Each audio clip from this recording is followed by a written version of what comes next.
Ladies and gentlemen, this is Freedom Report. The broadcast will start shortly after this brief song. I got arrested just a few days ago in a sting operation for my 13th time. My brother's the 16th time. I mean, we are beating some Guinness Book of Records. This is unbelievable. I would never think that in Canada you would have to do this. It's unbelievable. Stefanos, you're frozen. Oh man, they gotta change your modem. 1 hour later. Now forgive my paper here, but you know what? When it's that song, you write on anything you get. God bless you. Amen. Thank you. Very large crowd here. So, very large line of protesters, very large line of police and riot police who are actually moving further. But I was, just before I even turned this phone on, they weren't coming over this snow hill up here, but here, I'll show you everybody. Yeah, they're coming over this snowbank and they're going to want to push everybody out of here. Ed, you need it. Well, I'm just going to start by saying I never expected to be the guy in front of the cameras, in front of the media. I just wanted to grill. I just wanted to run my business, sell our sandwiches and our platters of meat, give good job opportunities to people, and try to enrich my local community with the kind of food that I can make. I've been put in this strange position where I had no choice but to engage in civil disobedience. So. A lot bigger crowd than Edmonton. I salute you all, freedom fighters. I'm a freedom-loving pathologist, and I've got a big career on the line here. I've spent my entire life in evidence-based medicine, being a good guy, a soldier for organized medicine, and then that's not good enough. I'm spreading, according to them, misinformation, except the only problem is they won't tell you what the information is that I'm misinforming you about. But you told me that they had their safeties off, right? Well, there was one guy standing there with the AR, there was kids around, and one fellow said, why do you have ARs, full tactical gear, with you when we're unarmed, and there's kids around?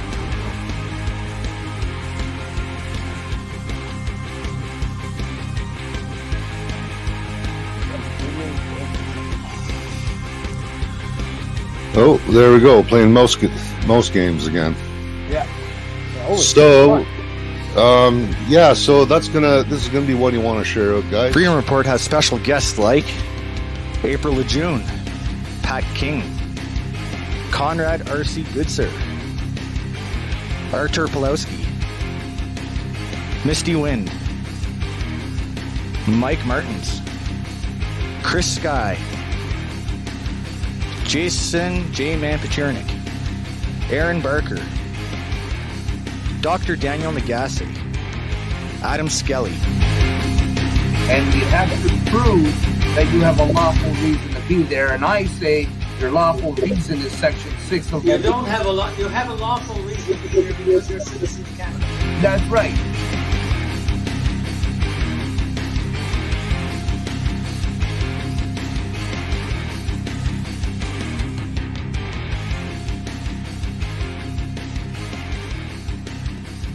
Everything about all the corruption and the voting scandals. Just wait till They started coming in and taking people's stuff again, and I thought that was illegal. They just said that the first time. They're supposed to return everything. Freedom Report. Broadcast starts now. Thank you for watching.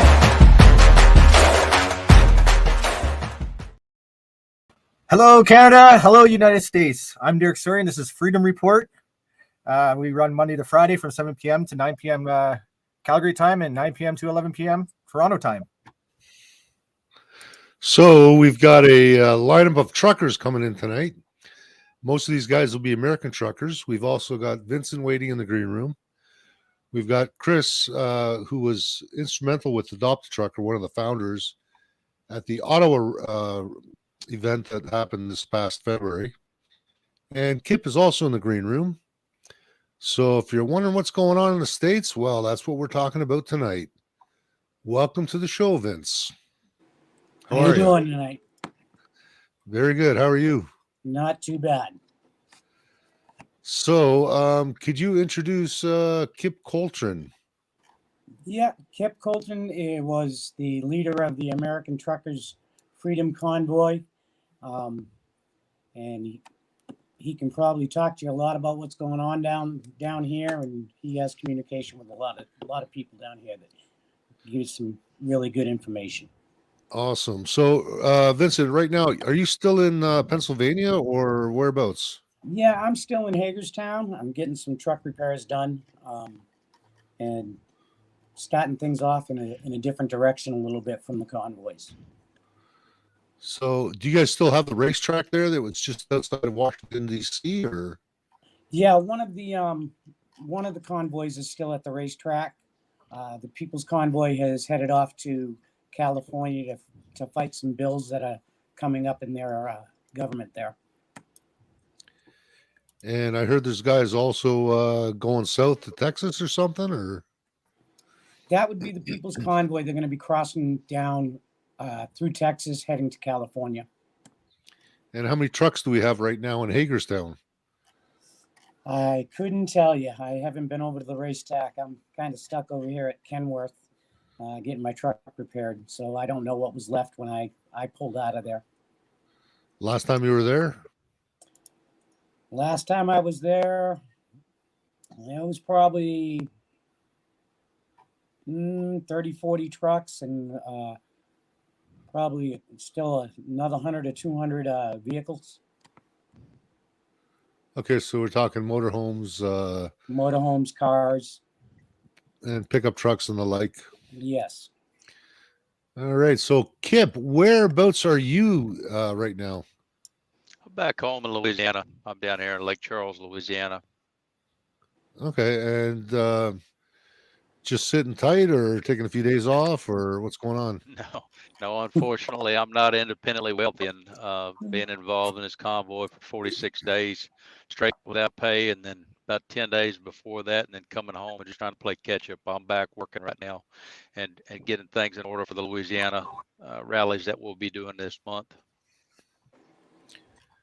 Okay, so you guys are doing rallies. How big is there a large convoy down there in Louisiana right now, or? No, as far as a convoy in Louisiana, there's not one. Obviously, we started our convoy out of Fresno, California on March 2nd. It made its way across the United States in Jacksonville, and it turned up I-95 and landed in Woodville, Virginia, and then on to Hagerstown. And so as it stands now, we're kind of in a not big hurry. We're going to do something here that's very intricate because it's going to require 2 to 3 different dates, perhaps 2 for sure, and it's just a matter right now where there's so much going on and so many people involved and everyone's busy, and it's kind of sad right now, but it's taken so long to get things put together for what we're trying to do, where you call someone and have to wait till tomorrow for them to call you back, and it's tough to regain the momentum. When the time comes, what we'll do in the state of Louisiana is we'll do a convoy. How many people will be there, I don't know, but what we'll do is we'll use the convoy to draw attention to the cause, and then of course the same as we set up early on, people in their vehicles, RVs, motorcycles, it doesn't matter if they want to be part of the convoy onto our state capital, then certainly everyone would be welcome. That's awesome. But so a lot of people here in Canada, we knew something was going on in the States, but we weren't quite sure what was going on because there's a lot of censorship here in Canada. They cut a lot of the feeds, so it's kind of hard. You got to kind of hunt for to find YouTubers like yourself. And so here in Canada, we've got Chris from Adopt a Trucker that was instrumental in the providing and organizing the support for the truckers while they were in Ottawa. I'm going to bring him on. Just say hi, Chris.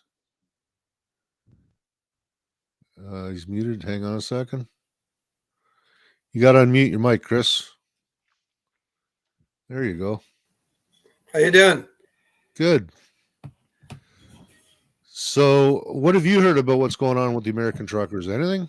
Well, I've been following a little bit of it, and I've been talking to a girl named Carol, who basically I was talking to up in Ottawa, and she said that you guys were going to start this truck rally, which I thought was awesome. Kip, I got a couple ideas you guys might be able to work on. I know that it was really good for us to be set up before they came down, and the truckers Yeah, came Frank, down. 1-9, this here's a rubber duck. You got a copy on me, big fan? Come on. So yeah, so what we did is we had a group of people running stuff that you wouldn't have time to do because you're busy. You're running the truck. You're putting the miles in. If you could get a small group together that would be doing your promoting, where you're going to be, how you're going to be there, tell people to show up. I mean, donate money. I mean, we all know that everything functions on money, and if you let people know ahead of time where you're going to be, what time you're going to be there, what trucks are coming, maybe register the people that you're with, and then when you get there, people will have food, money. It can be organized that easy, and then that can be distributed to you guys so you can keep this functioning, because I know that you got bills to pay like everyone else. Oh, yeah, it's expensive. Everything is. Yeah. Even the trip there gets expensive. It won't be that far of a trip, but under the inflation and all the things we're facing, everything just hurts and costs. You're right. Yeah, the fuel must be expensive for you guys right now, from what I'm watching. So again, I mean, you just got to get a couple freedom loving people, right? I mean, the way it happened was I just put like a little adopter trucker up on Facebook, and people started phoning me, emailing me. I had a little chat with them, like yourself, find out where their heart was, where they were, and we started joining this little crowd of people together. And before we knew it, we were basically running Ottawa. We had about 16 people running the show: food, water, toilets.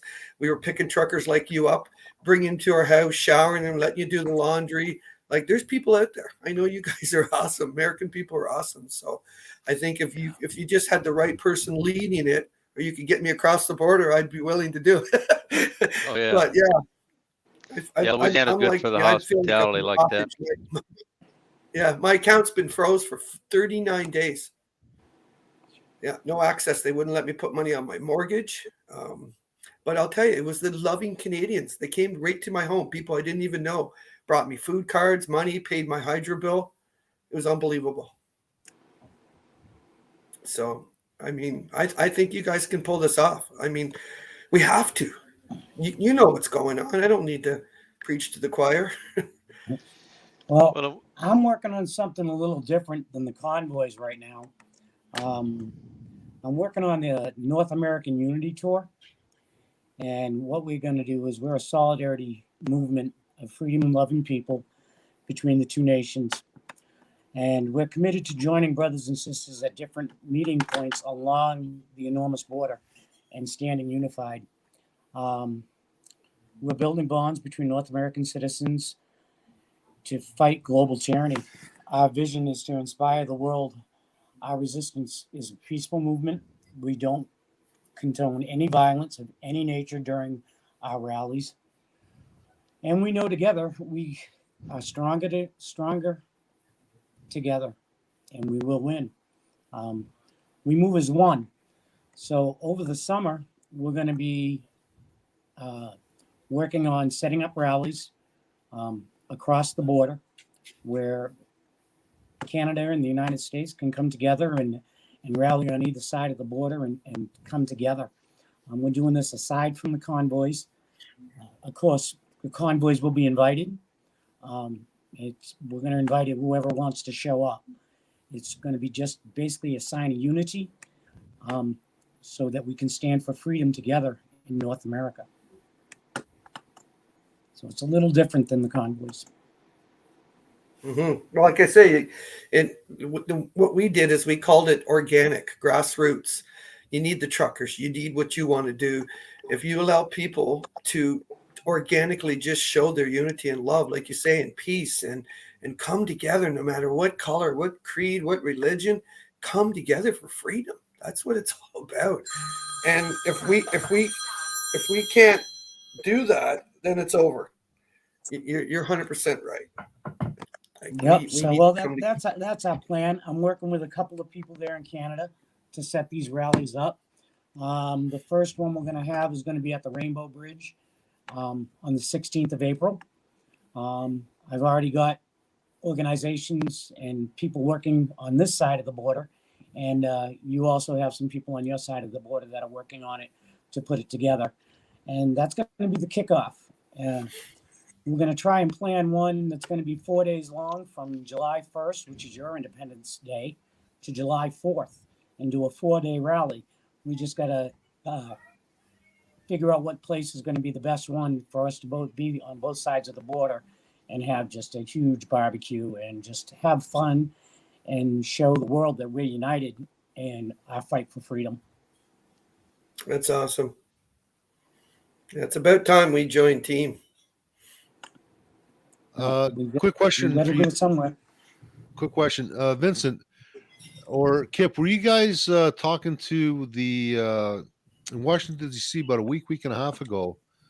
I seen a video where one of the doctors was in what do they call him down there? A senator's office, I believe, in D.C. Were either you guys? Is that with Ted Cruz and those guys when they met? I don't know. I didn't see the video of Ted Cruz, but I know you guys were talking to some politicians in D.C. Were either you gentlemen involved with that, or? Tuesday the 8th, I met with Captain Clay Higgins, or Congressman Clay Higgins, in Washington, D.C. We had a real good meeting out there, about 2.5 hours. I'm going to guess that the doctors you're speaking about are part of the frontline doctors. I'd spoken with those guys. Man, it's so hard to remember exact dates, but I'm going to say 3 weeks ago. And the level of knowledge these people have regarding the vaccine mandates and the dangers of the vaccines themselves is unbelievable.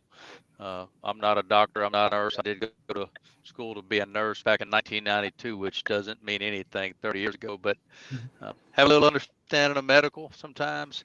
And to hear the things they were talking about and the damage that these vaccinations are doing and how it's destroying people and their lives, and to see them willing to risk their livelihood to bring forth the truth, it was just amazing. It's I watched a video last night. There was a lady said, I've worked in this field for over 30 years, and then now I'm not taking no damn vaccination. It's not going to happen. She said, so with that, I will lose my livelihood.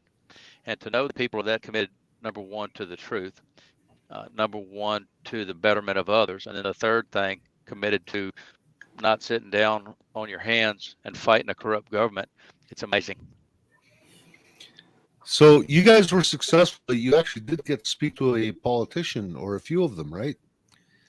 That's correct. Yeah. Go ahead. Chris, we were not successful at all, were we? No, he hid. What did he say? He got COVID from his kids, and then he got COVID from something else. Unfortunately, our prime minister did not want to talk to us like he wants all the other countries in the world to do. I think India was a really good example, eh, Ed? Yep. So just to give you guys, I don't know if you guys realize how large the rally was in Ottawa for 3 weeks, but on the weekends, Chris, how many people do you think would flood this downtown core? Well, I think the one was about 55,000, 60,000 people. I couldn't even move going through them. It was amazing. Yeah. Just the sheer numbers and trucks. What do you think at the beginning? How many trucks do you think showed up on the first Saturday? I'd have to say at least anywhere from 1,500 to about 2,500 trucks. Again, there were so many. We just couldn't get out and count them. Like the streets were full. Cars, trucks, people. It was better than Woodstock. And just so you guys do know, regardless of what you've heard in the media, we always kept one lane open for emergency vehicles. We even shoveled it ourselves. That's people, volunteers that were at the convoy dancing on the streets, doing the high fives, hugs galore. Tom did that. That was his job constantly. He actually was a captain in the army, and his job 24 hours was to make sure the emergency lanes were open, always. But unfortunately, the police were putting up concrete barricades, parking snow removal equipment, dump trucks, and any other city equipment they could find to block these lanes.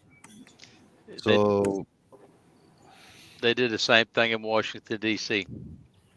They did, eh? They made it a very staunch point on the date of March 14th. We rolled in there on the 495. Of course, American Truckers Freedom Convoy.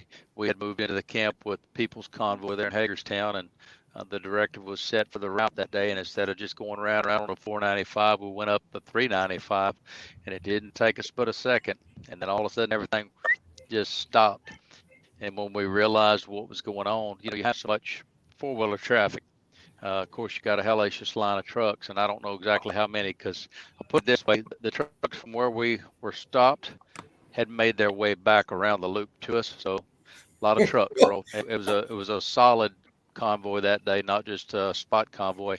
But the Washington D.C. police utilized their 7-yard dump trucks and their 1-ton dualies with snow plows and stuff, and they blocked all the exits. Had it not been for that concocted scheme, traffic would have flowed fine. Now, the problem with what they did, they blocked all the exits. And when the four-wheelers came up, they didn't like pull over and get streamlined on the side. They just threw it out like if you threw down some sticks. And it blocked all the traffic up. And to see what they caused was about a 5.5 hour backup to probably go 5.5, 6 miles. It was hellacious. Now, I will say this on behalf of the truckers, myself included. I watched truckers back a trucks up on the CB, letting people come across, waving them through the window, checking mirrors. Some of the guys were in the back stepping down, helping people see around the trucks and that. And it was sad to see that our country would concoct a story. Until that day, there was zero media presence of anything with the convoy on any of the major news networks. And then all of a sudden, when they blocked the exits, we were everywhere. It's sickening. And what was the spin they put on that event? They didn't mention freedom at all, or reducing mandates, or what's the central theme of these convoys? Like, what are you guys trying to achieve?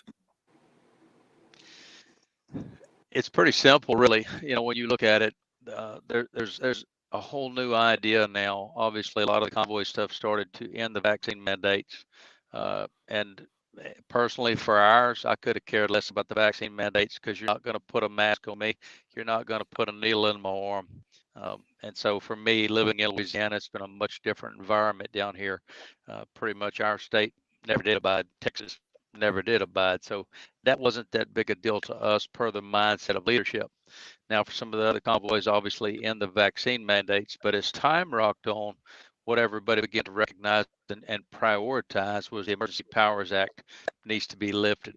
Other things, obviously the vaccine mandates, but there's so many things over the past 14 or 15 years that this mask mandate and the vaccine mandate and all that is small. And I know from our perspective on our side, what we started doing was, we're not worried about vaccine mandates and all that stuff. We're going to put together a list of a bunch of things we want answered for. And sadly, we never got the opportunity really to push for it, to have them answer. And we recognize quickly that there's more power back at the state level in some ways. Certainly a better opportunity to meet with politicians, because in Washington it's like a ghost town. So the idea came quickly: let's get back home, take everything to a state level. So now, politically speaking, to accomplish what you want to accomplish, the States is put together a little bit different than Canada is. In the States, every state has to write its own constitution, correct? To my understanding, yes. So the states are individually, they have power over their own people that live in the state, and they can control the laws there. So yeah, you may be more effective actually hammering down on every state individually. Yeah, we've had meetings back here in the States, in Louisiana in particular. I know there were some other meetings today with America's Freedom Convoy. That was one of the convoys we rolled with in Alliance. They've had some good meetings in Indiana, I believe, today, and so they're making progress. In fact, they even met with the government today. Huge shout out to them guys for their efforts. Nice. So you are getting some. You're going to get some of these mandates lifted on a state, sort of on a state level, or is that the way you guys are going to attack this one by one, or? Well, you have to realize, and I know you do, so don't don't misinterpret what I just stated, but there's so much pressure that can be put at a state level. You can get your local politicians. I'll give you an example. In Louisiana, we go in there with a list of 10 things that we want to see changed or fixed. Ultimately, it kind of stops with our state because the best they can do is to make a resolution. And with that resolution, it's our understanding then you can pass it off to Congress. The congressman from my district, Congressman Clay Higgins, he's about as awesome a guy as you want, about as awesome a constitutionalist as you'll ever meet, and a damn fine patriotic American. So it makes it easy for us in our district. When you get into other districts, we're of the opinion that the populace better start putting pressure on them because they work for you. You don't work for them.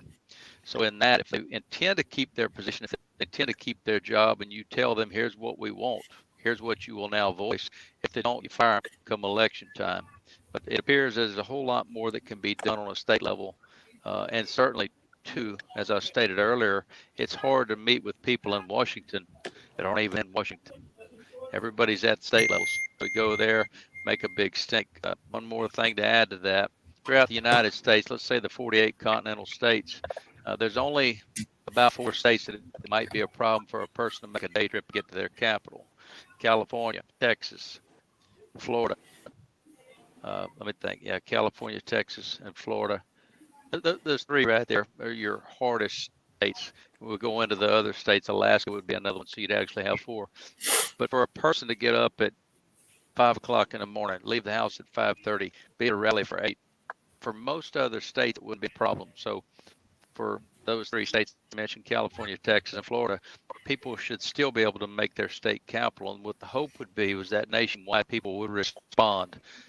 There was an idea to try to do a simultaneous blanket across the United States, but the problem became is that some states' representatives are in session, some aren't. Some only are there Monday, Tuesday, Wednesday, Thursday, not there Friday. And then you have people that don't want to go during the week. They have to miss work. And it's just a whole lot of things that have made it impossible somewhat to get a blanket coverage. But throughout this month of April, all across the United States, will be rallies on state capitals to an extent, whereas people will stay there. If it means going to a hotel at night, coming right back at daylight, they will. And it's going to be much more than a 2-hour hoorah, and then everybody goes home. That's the intention. Well, we had about a 3-week hoorah, would you say, Chris? In Ottawa? Yeah, it was amazing. Way cool. Yeah. So you guys, I'm wondering if the difference that why they were able to speak to some of their senators, Chris, was because they stayed outside of the city and they decided to do these rolling convoys around the circle route around Washington, D.C. And I guess that's kind of like saber rattling to the politicians. From what I've been watching, like you get guys like Ted Cruz and that, they actually want to talk to people. They're actually normal human beings. They want to hear what their American people have to say. I mean, like you said, like they work for the people. Unfortunately, our politicians work for themselves. And when you work for yourself, why would you want to talk to us? What do we care? I mean, they don't care about us. I mean, it was proven. If Trudeau would have just came down and talked to us and said, look, we're going to talk to you. We've gone a little overboard. We're going to rectify this and fix this up. We would have had another big bash that weekend and left. It would have been that easy. And yet today, we're still prisoners in our own country. Unless you're jabbed and vaxxed, you can't get on a plane and fly out of the country. I can't even fly in my own province, like in Canada. Think about it. We're the only country in the world where I can't fly from Ontario to BC to visit my friends because I'm not jabbed with an experimental drug. So those mandates are still on, and those are federal mandates. So going to our provinces here would be pointless. Now they have a lot of provinces have been dropping the mask mandates, but they're still pushing these experimental jabs. What is the status in the States? If you guys can chime in on that, please. One of the things that we can do that I don't think you can.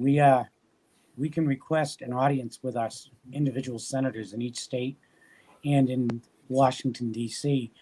And so any citizen can go in and actually talk to their congressman or the senator. As far as the jab is concerned, excuse me, as far as the jab is concerned, we're able to, we're not getting forced upon us as much. They are trying to pass mandates in order to do it.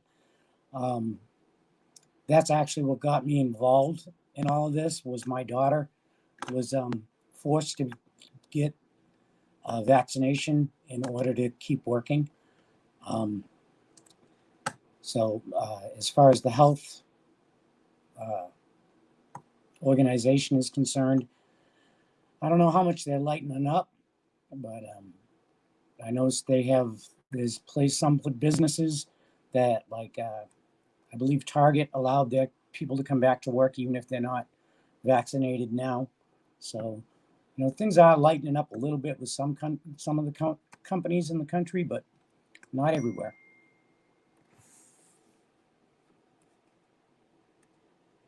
Kip? I'm just reading this. Just a heads up, I read Saskatchewan has dropped the digital ID altogether. Now I know that's on all the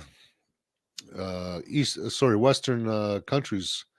I was expecting this to come down pretty hard on us this year, but looks like we may have one province that's actually going to turn this thing down. Have you guys heard anything about digital identification coming down in any of your states, or the feds proposing that this is going to be coming, and the elimination of cash as we know it?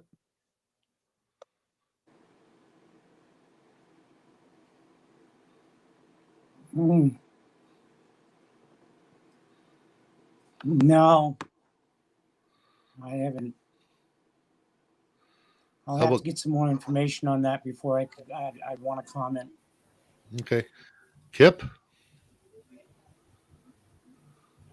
Oh, you have to put him on. He's mic'd. Oh, he's muted. I can't unmute you. You got to unmute yourself. Just press the little microphone button. There it is. I'm back. The state of Louisiana, they have offered what's called Real ID. I don't understand a whole lot. The moment I saw what it was, I just kind of turned away from it. But apparently, you're able to utilize your driver's license when you get ready to fly, kind of like one of us carries a TWIC card. It offers something like that.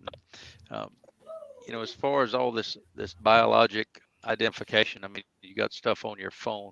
Very first thing I did when they put that out, I killed that. You're not tracking me. And as far as the rest of it with all this jab stuff, it's most people, a lot of people I know refuse it. They'll lose their job and walk away. And for some of the people that I personally know, a lot of nurses, a lot of doctors, they refuse to take it. For some that I know who did take it, blood clots, got coronavirus 2 and 3 times. I've never had it. I've never taken the vaccination. When this all started back in, 2020 or whenever that was, it seemed like eons ago, but I began vitamins C, D, selenium, zinc, and then of course I was on every once in a while regimen of Ivermectin. But what's sad, and I'm just going to say this, and I can put my fingers on it, but to know that Bill Gates had a patent on coronavirus, and to know that he was pushing it, and then all of a sudden he shows up and has the vaccination and all that. People are running scared from something. Is coronavirus real? Yes. Hell yeah, it's real. Is it deadly for some? Absolutely. But I have one question. Why are we not going after Bill Gates? Why are we not going after China instead of going after our people? Dr. Fauci. Dr. Fauci, he's another one. I mean, in my opinion, it would be nice if they were all in prison, and rightfully should be. It's sickening to know what they've done, and the global elitists just continue to get away with it, while the middle class, hardworking folks, the hardworking people that do right, always foot the bill. It's sad. And it's time people better stand up too. They better start educating themselves. Well, I don't know if anyone's aware of this, but Pfizer was getting pretty close to bankruptcy in 2018, 2019. Like they were running out of money. They had no product to push. They had product, but they just weren't making the money they need to make to keep the shareholders happy. And there was other drug companies that were working on these vaccines, and a few of them actually bowed out and said, "You know what? We're not doing this." Johnson Johnson got on it. Moderna. I don't know if you know any of the history of Moderna. Anyone? I'm here. I thought you were speaking. Go ahead. Uh, I've heard a lot about Moderna as far as going deep off into their history. I can't right now. Well, I don't think they've ever released or produced a vaccine, from what I understand. This was something new for them. Yeah, I would have to dig deep in my file, but as well, when this thing came along, there was a company that doesn't even do pharmaceuticals that, in fact, was producing the vaccine, if I remember correctly.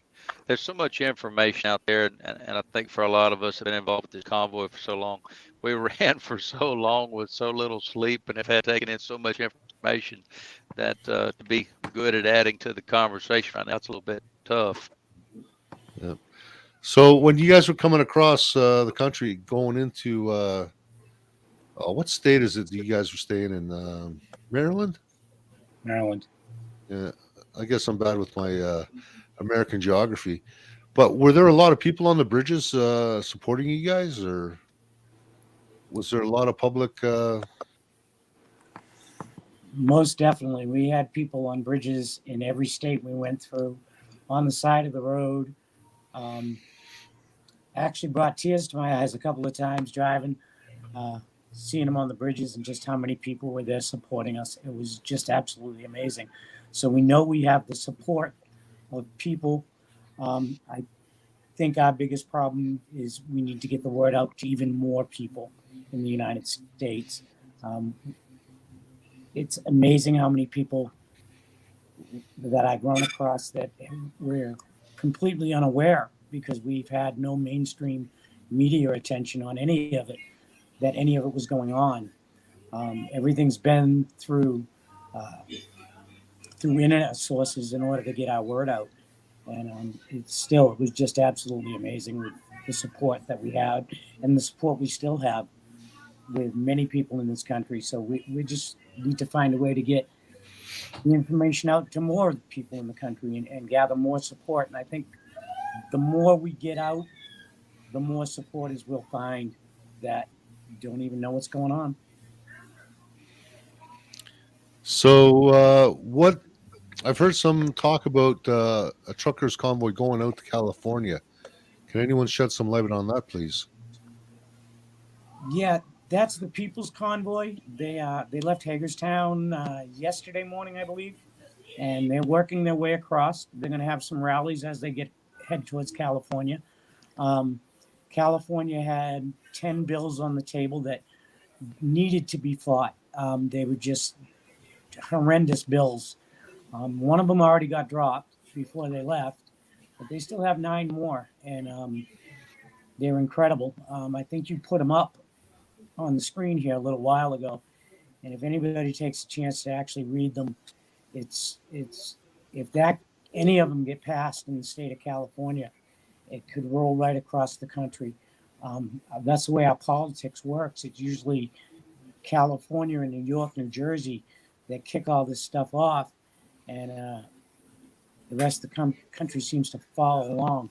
So it needs to be defeated, and what the People's Convoy is doing, going to California, is something that is needed to be done for them to stand up and fight this before any of them get passed.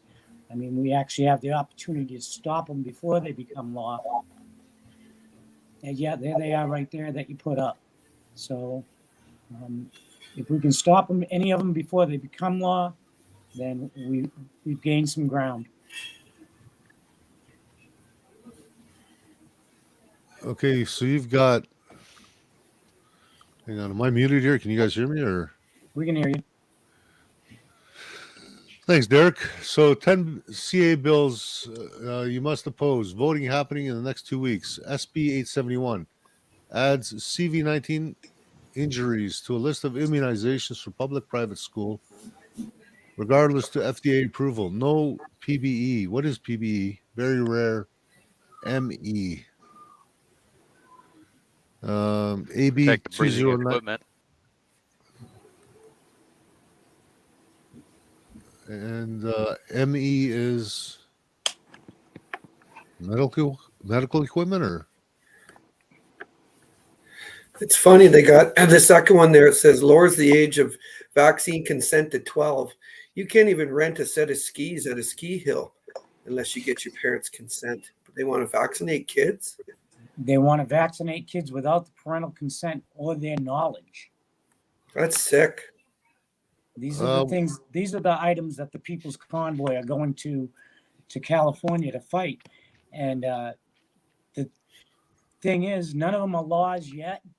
So if they can get there and put on some pressure and knock some of these out prior to them ever becoming a law, I mean, this is why it's very vital for them to get there.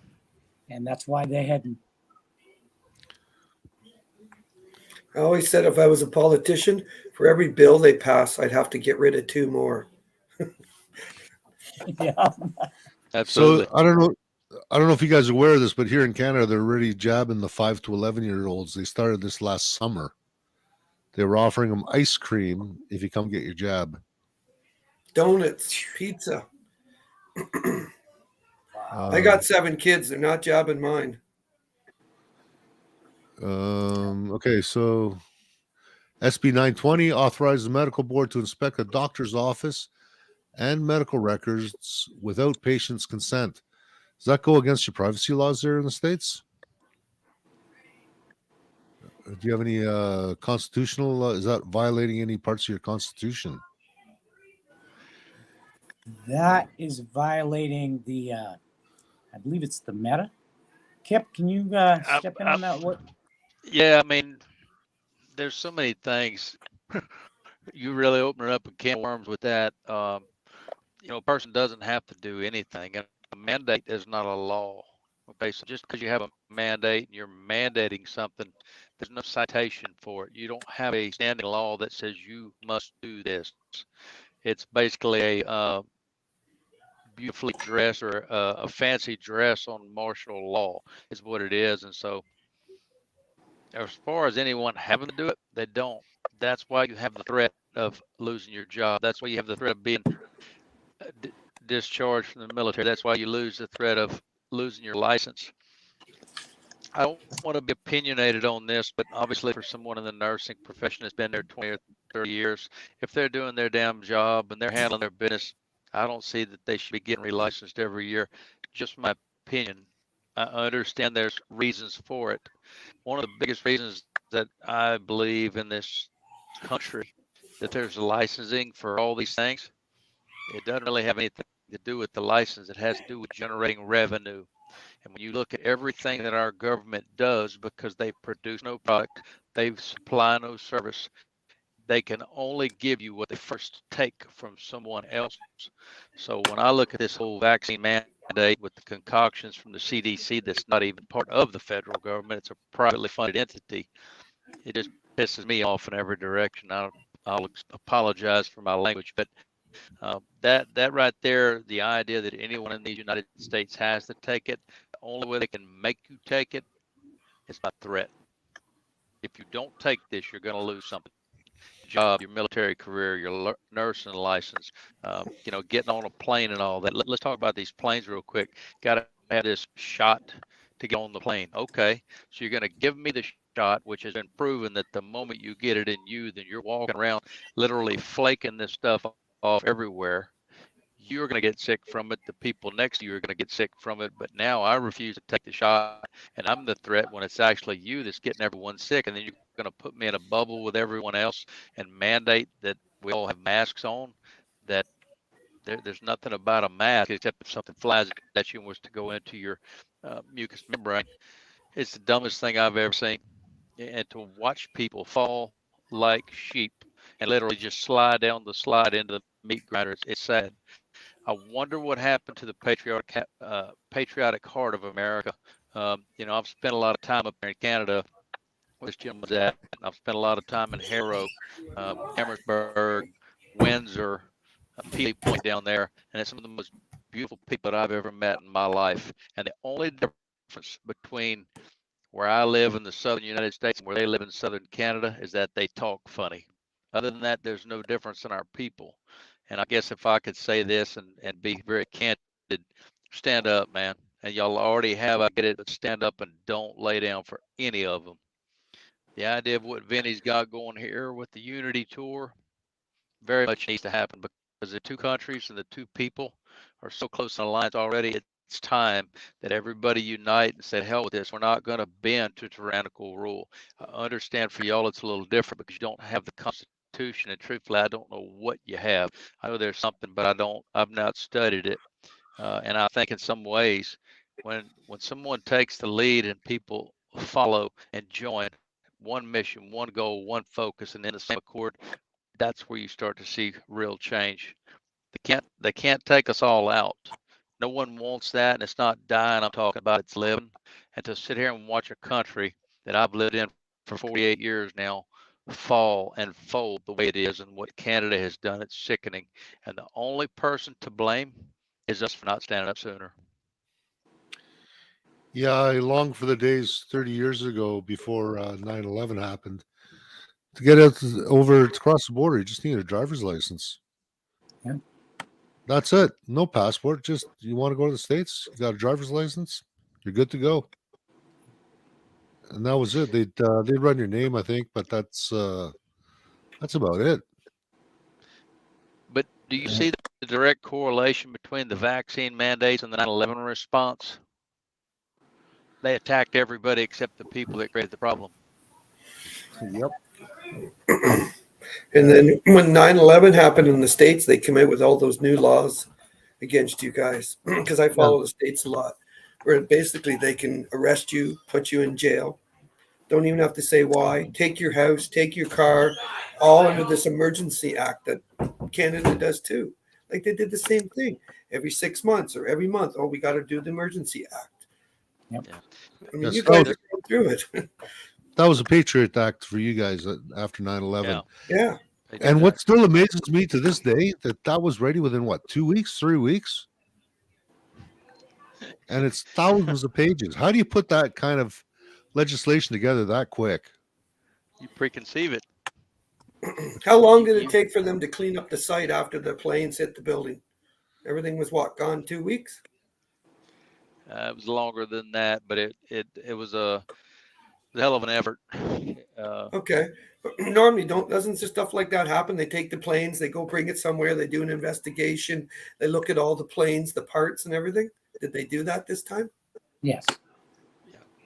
Did they? Yeah, they did that with every single, to my knowledge, and I watched a documentary on it, which may have been untruthful, but every piece of debris that came out of there got screened. From the plane parts to the vehicles, yes. Looking for body parts, every piece for how much was in that building and the concrete and the cars and the people and everything, and everything that was in that, every piece of everything got screened. That's what I understood from the documentary. So yeah. And then Building 7 just sort of fell on its own.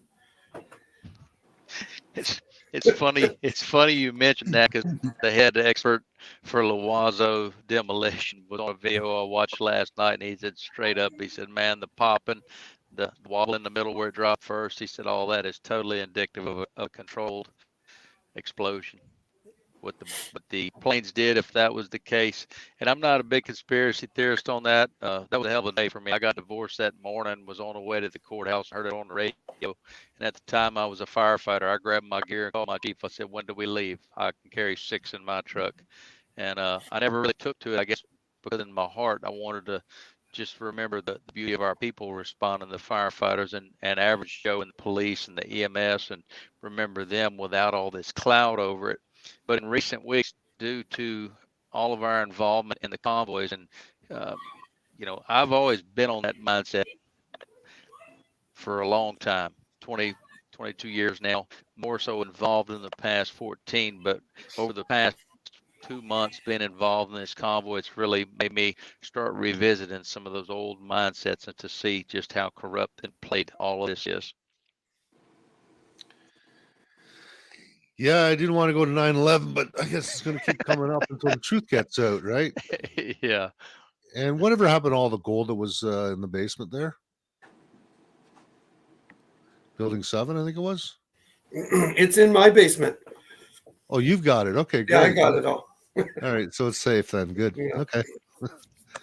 You know, Rothschild's going to be knocking on your door any minute now, eh? Yeah. I was a fireman too, Kip.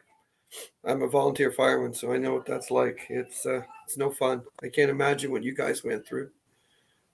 We still watch videos of it and just the aftermath afterwards. It was unbelievable. So what's the economy like down in the States? Are things still humming along, or? Everybody's putting quarters in a vice trying to turn them into 50-cent pieces, and it ain't working. Yeah. Inflation's going through the roof down here. So people are struggling everywhere. We got to work twice as hard. Heck, our freight costs have dropped 25% as our fuel costs have raised. I can't even say what percentage they've raised, but to haul freight, that's dropping as our fuel prices go up.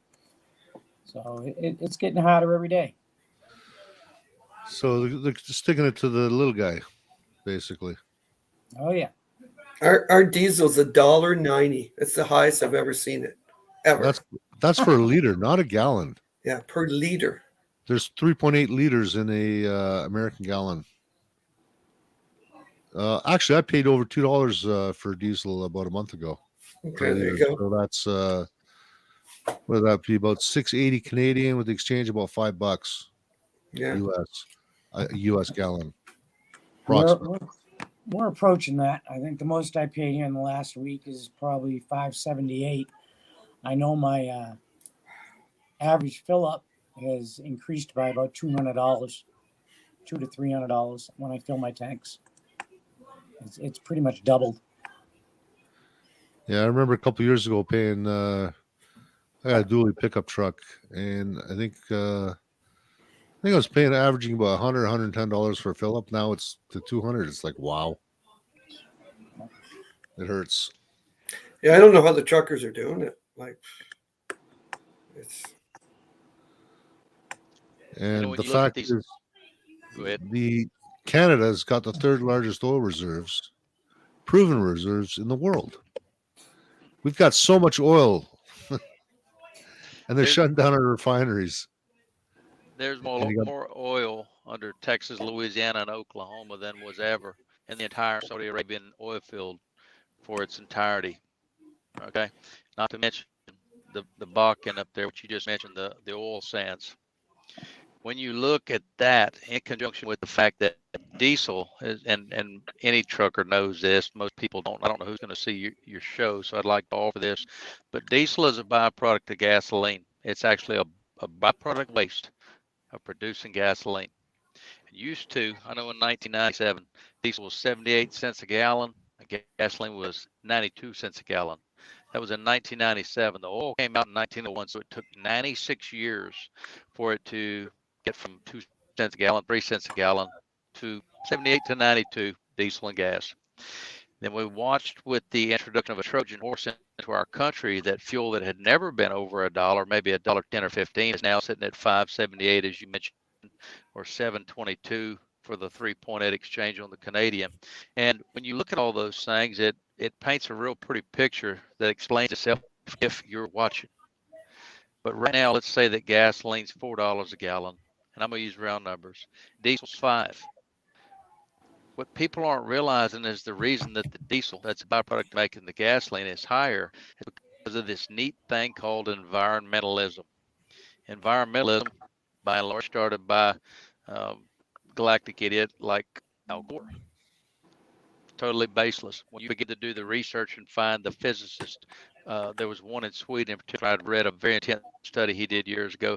He said all this global warming, the only place it's happening is on camera. the Earth does what it does, but the winters in Antarctica, based on other information, are showing to be colder now than they had been. And so you have environmentalism driving these high fuel prices because they want to throw an extra dollar on it as a tax for stupidity. And it's shameful. Our fuel should not be that high already because of consideration of Texas, Louisiana, Oklahoma, the Eagleford Shale, the Haynesville Shale. You got another shale up in Pennsylvania. The amount of natural gas we have, the amount of oil we have, we should not be buying a damn thing. Certainly not from Russia. I watched a video of a tanker coming in 2 days ago. It said Minerva on the ship. The guy pointed out, he said it's a Russian ship bringing in oil. So when you look at the amount of oil, I think it was 7 billion a week that we're buying Russian oil right now. We're actually paying our enemy to bring us oil so that they can be an enemy to us. I'll tell you, if any business was run this way, or a family household was run this way, or any organization of good people, it would fall apart in 2 days using any tactic that the government uses for any of their practices. Shameful. You can thank Al Gore for your climate change, right? Yeah. I know a little bit about America. I like following you guys. Yeah. You know, the whole global warming thing that he pointed out, I guess that wouldn't have been possible had he not invented the internet too, right? Have either of you guys, has anyone heard of Tim Ball?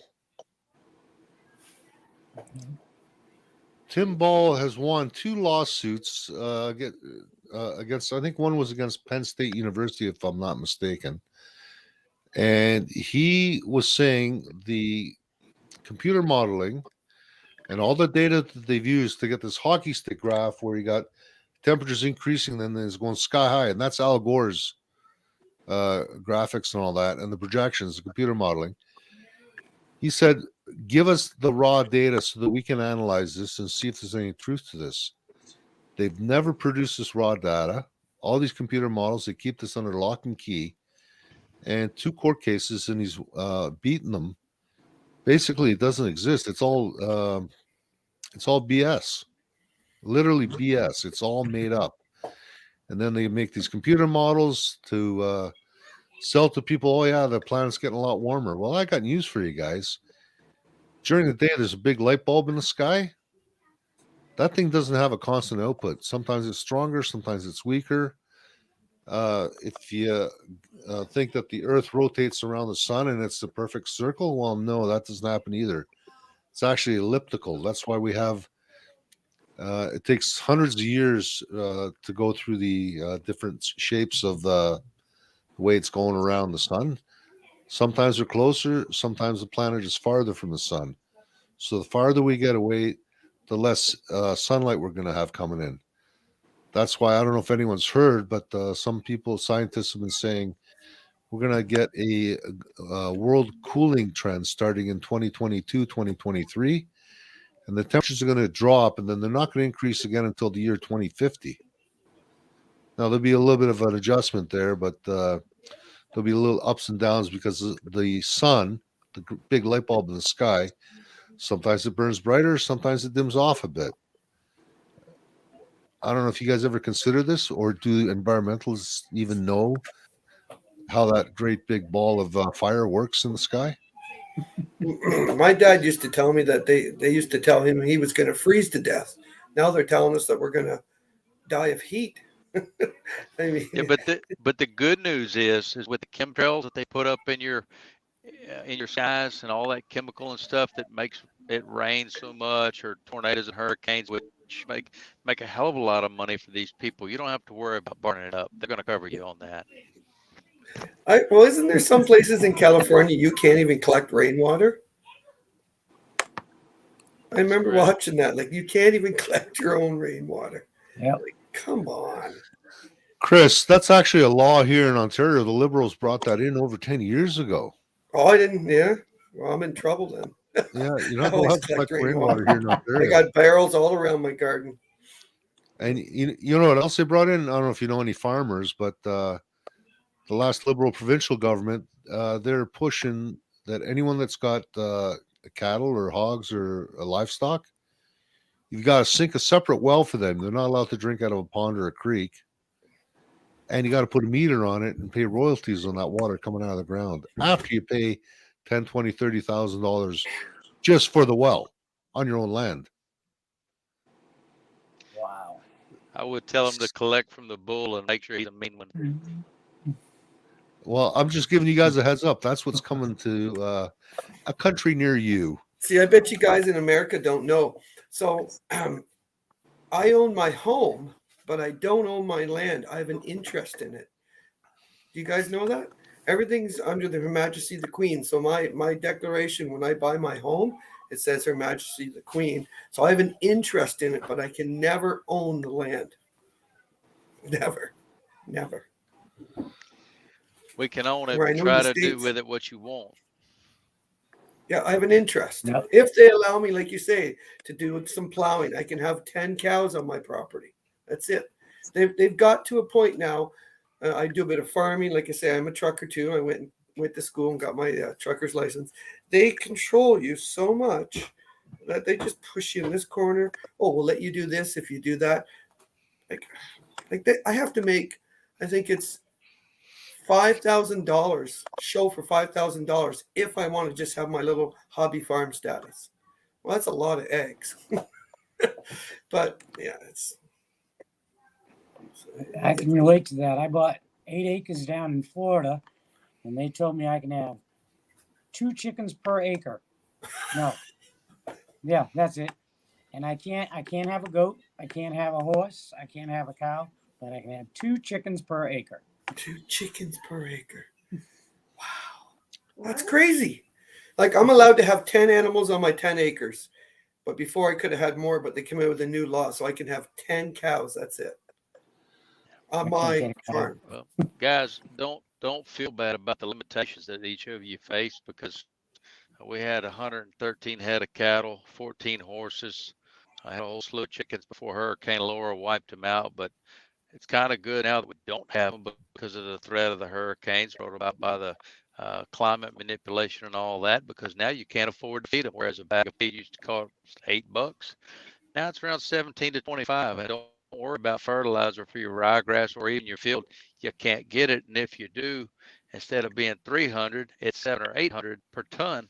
So you're screwed in every direction. But I would ask a question, and I would offer, in asking this question, I'll offer a different process of thought. Is anyone seeing what I'm seeing? Because here's what I'm seeing. Drive up fertilizer prices, drive up the fuel prices, drive up the manufacturing prices. Those are 3 things that affect farmers and ranchers. Okay, what about the farmers and ranchers? Who do you think's feeding you? Control the food, control the population.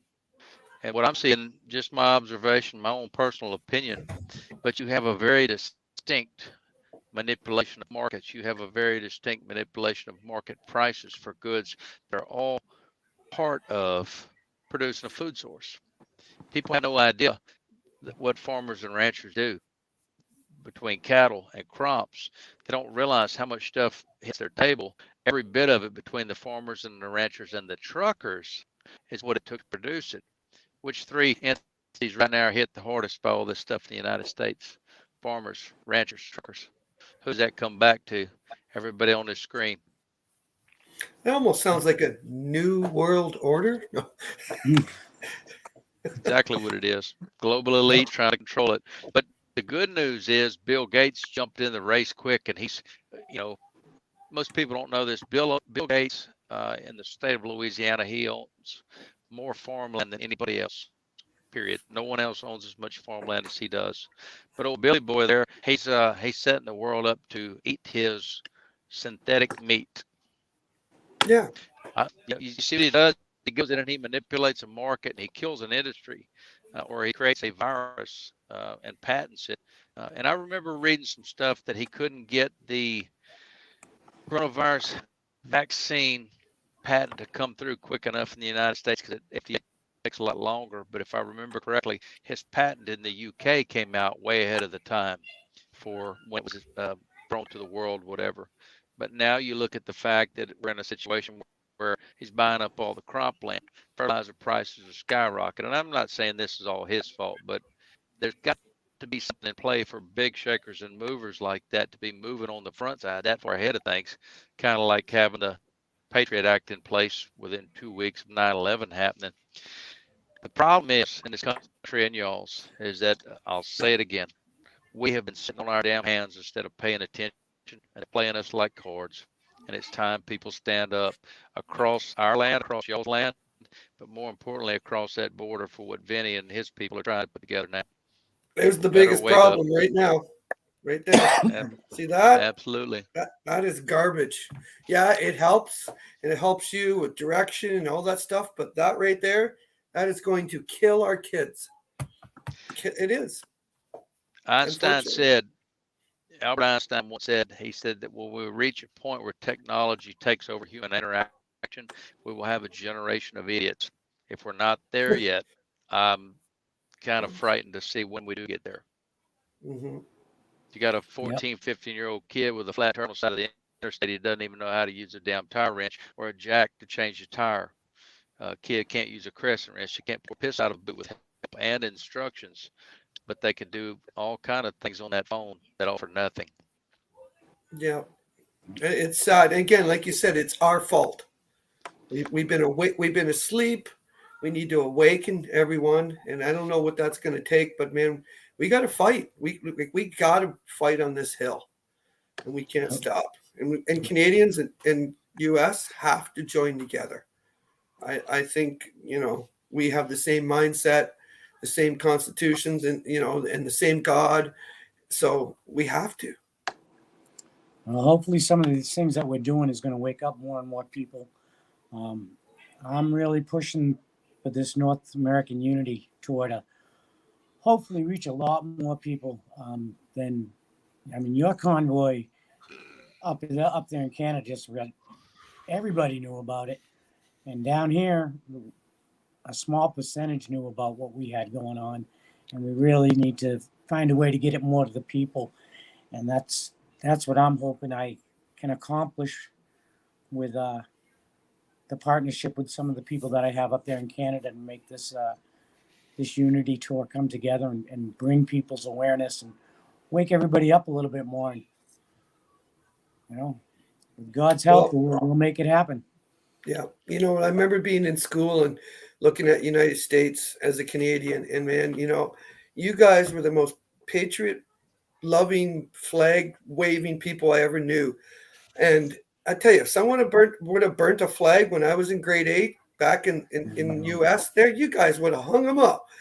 And now, I mean, they do it like it's a joke. People don't love the flag. They don't love what everyone's fought for, right? Like, and it's made me sad to see the United States crumble to the point where there's no more patriots. There's no more people that love what the flag stands for. Same with ours.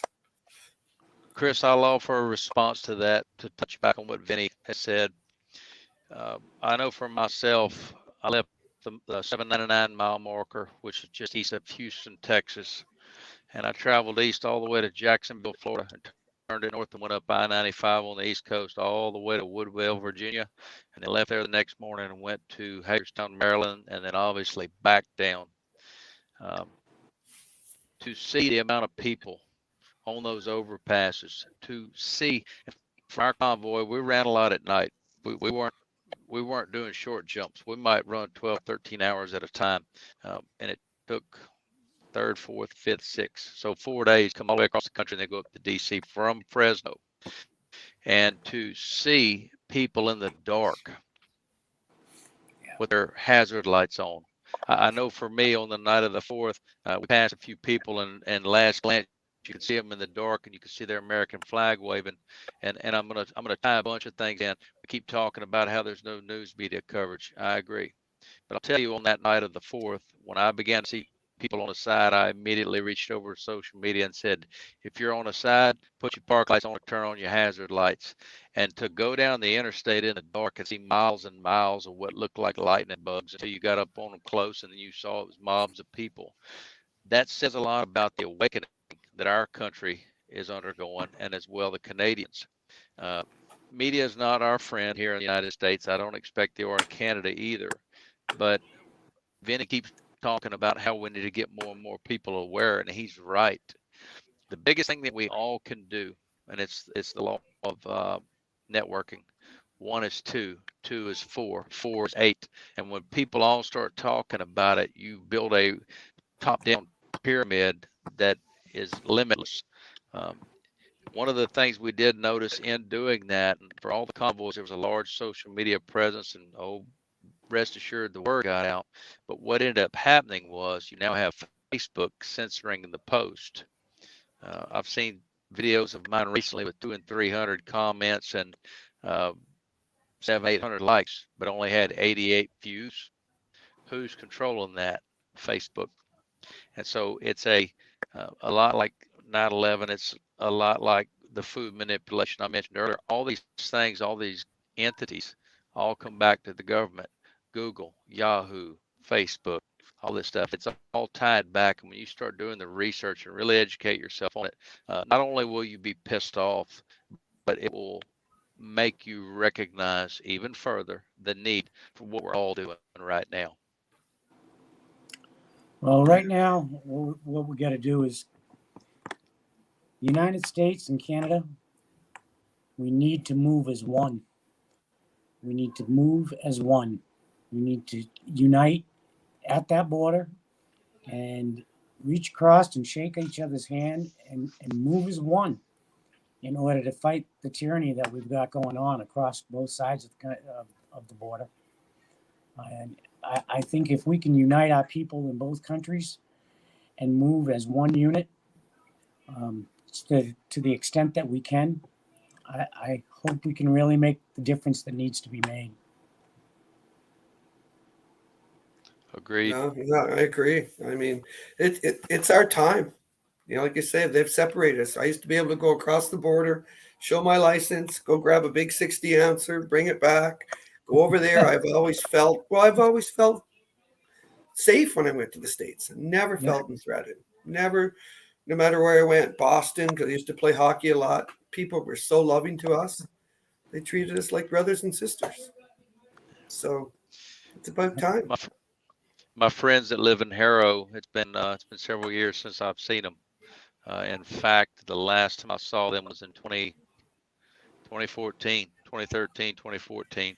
And it's crazy because I obviously have been in constant contact with them via phone, but like my dad died this past June. They weren't able to come to the funeral. We had to live stream it so all of our friends in Canada could see it. And it made it easier for them, sure. But the mere fact that if they wanted to come down here and attend my dad's funeral on Diamond Jim, as he was known at the Diamond J Chicken Ranch, they couldn't even do that because when they got back to Canada, they had to quarantine for 2 weeks. I'm a firm believer that when tyranny becomes common, then resistance and rebellion becomes your duty. Every man is peaceful, and I'm not advocating for any kind of ignorance. That's not what I'm talking about.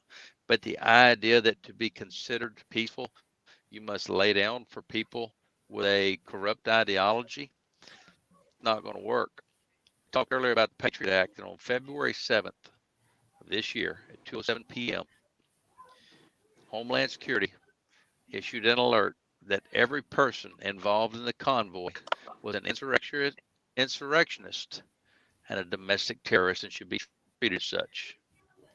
So when you begin to label people that are calling you out for your own nefarious actions, that's very narcissistic behavior. It's also what's called projection.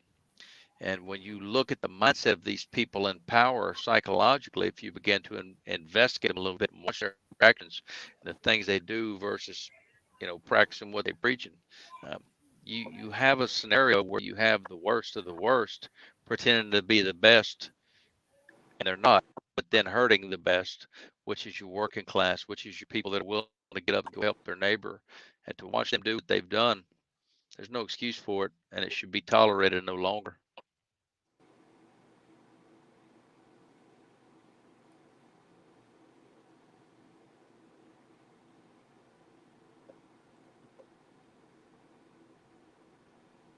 That they've taken the carpet out from underneath our feet.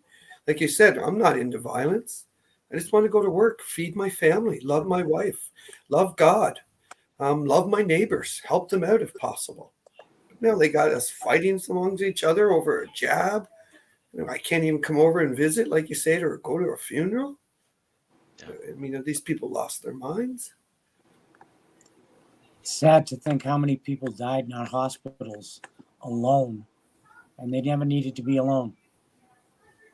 Don't get me going on that.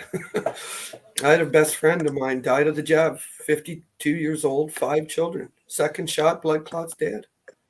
I mean, And life insurance won't cover them, right? no.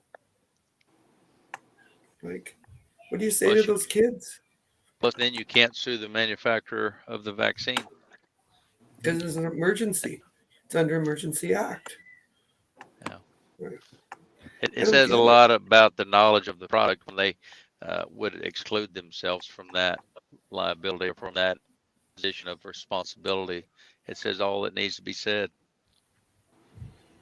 Well, I don't know if you guys have seen the Pfizer drops that have been coming out lately. Has anyone looked through them at all? Or Ian from Montreal, the guy that does that for me, he says he's got sheets and sheets and sheets of vax injury, guys. Like, it's overwhelming. I can't even read half of it. I just start bawling. I can't do it. So we had Dr. Nagase. He did a Freedom of Information request to the federal government for the some Pfizer documents. We got those back in November. When I was in Ottawa, I was talking to some reporters. Well, global news here. It's the third largest conglomerate of media across the country. They had no idea that this Pfizer drop had actually gone public, that the documents were out there. And I asked them, why aren't you guys reporting on what's in these documents? We had another doctor, Emad, he's a surgeon, and he's actually retired from the medical industry. And he did a couple years of, I forget what the specialty was, but he actually broke down and he was able to read all these documents for what they were because he trained in that. And he said there's no way that in any country that this meets the threshold for even an experimental vaccine, because they have to have a threshold. I believe he said 50% or something effectiveness. Their own documentations didn't even come close to that. It was less than 30%. And that was Pfizer's own documentation. And that was only the first drop. There's been others right now. We're going to get them on again next week. We're going to actually run through these numbers. Like, I'm not a doctor. I'm not a surgeon. I'm not a biochemist. And I'm not a judge. So I read through these documents and it's just gobbledygook. It just makes no sense to me. But you get a real professional standing up and say, okay, here's the documents, and we go through it line by line. This is what they say happens. This is look at these irregularities. Well, this is stated right here. This is going to be a problem. The effectiveness. Is anybody in our country reading like the politicians that we've given our trust to with our lives? They're not even reading these documents, it seems, or you're doing it intentionally. I'd like to respond to that. I'm going to tell you how politicians vote. And I've witnessed this intensely on a local level. I've seen it on a federal level. Hey, John, if you'll vote for me on this, I'll support you on that. Nobody has a damn clue what's in the documents because let's be realistic. When you talk about Obamacare, what was that, 52-some thousand pages or whatever? And then it came out on this day, and it was either 5,200 or 52,000. I don't know, but it's a hell of a lot of pages. All right, and it just mysteriously pops up all of a sudden, and they just mysteriously vote on it. For any person to be 1/10 of 1% of 1/100th of 100 different percent, I would stand a better chance of being of knowledge to tell Chris right now to go in his closet and open the third drawer and then have me tell him what's at the left front corner of that drawer. So when you look at the fact that our politicians have no clue what the hell they're doing, and it's a bunch of butt kissing and back patting, and if you'll support me over here, I'll support you over there, it has nothing to do with the people. I can say very intensely, I've fought politics since 2010, and every single time that I have gone in there, It might take me 6 or 7 days, a 16-hour day solid, but when I walk in there, each time I end up being, and I want to be humble in saying this, I'm saying this for illustrative purposes, but each time I walk in there to speak for 8, 10, 12, 2 or 3 minutes, I will always be the smartest person in the room because I've done my research. Your elected officials don't. If you hand them 20 or 30 bills and they're 500, 600 pages a piece, let's just be realistic. Someone has told them, well, here's the basis of it, but they don't know what's in it. And so that's what you're getting when people make a vote.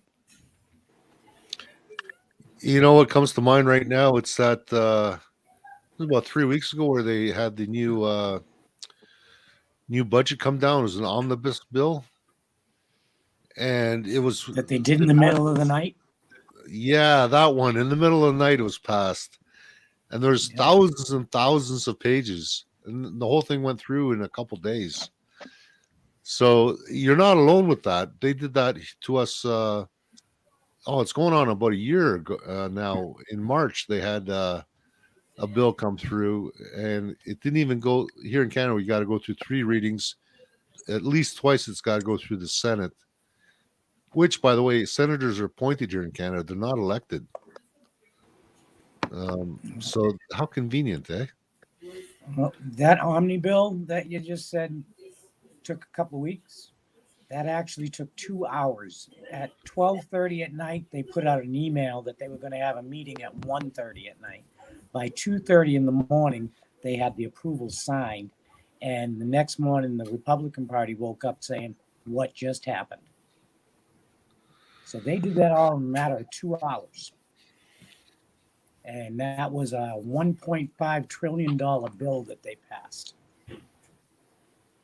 Amazing, eh? So it's not just they're not just doing it to us, they're doing it to you guys too. Sounds like these guys all go to the same school how to do this stuff. Well, I don't know if you guys have ever heard of Klaus Schwab. Geez, I wonder who that is. Klaus Schwab, Klaus Schwab, World Economical World Forum. Yeah, he's the leader. The WEF. He's been quoted as saying that they've got more than 50% of the elected officials in Ottawa are World Economic Forum young leaders, graduates. And that's only one of the organizations that these globalists are running and training these politicians. We'll go even further. Tell them that Christine, she's our finance minister. She's only the director on the board of the EWF, Economical World Forum. She's only the director. like I can't believe this stuff. Like it's like a movie. And she's also the treasurer here in Canada. Yeah, she's treasurer. And she's the director on the Economical World Forum. And there's a whole bunch of other people involved. Like they went to a special school to learn how to train. Well, Dr. Malone, do you guys know who Dr. Malone is? He's from the States. He invented the vaccine protein. And he says he has a list that they're going to put out. 4,000 people, guys. So you guys are probably going to have a whole bunch on your list in the States. And these are going to be people they're treasonous. Like you guys got to arrest them because I'm hoping we can arrest them here. Like this is planned. I mean, come on. There was a doctor that he did all the work on the mRNA, and to see the documentary he did where he said this thing's dangerous. Put it together, but this is not something you want to be putting in your body. I guess at that point he was already paid, but we could talk about Dr. Otto Warburg, who perfected cesium chloride protocol, which in fact was a bona fide cure for cancer that was recognized by the American Cancer Society in 1981. Of course, Dr. Otto Warburg can't talk about it any longer because he committed suicide with his hands tied behind his back on his knees with a bullet wound in the back of his head. He committed suicide, but that's how these things work. And it's sickening to watch it. It's all about money.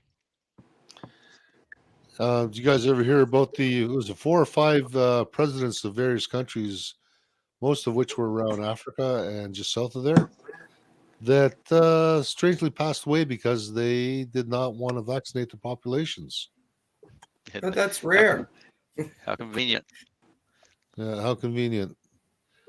And yet there's Well- still people out there that are thinking, yeah, I'm doing this. I'm going to take this jab.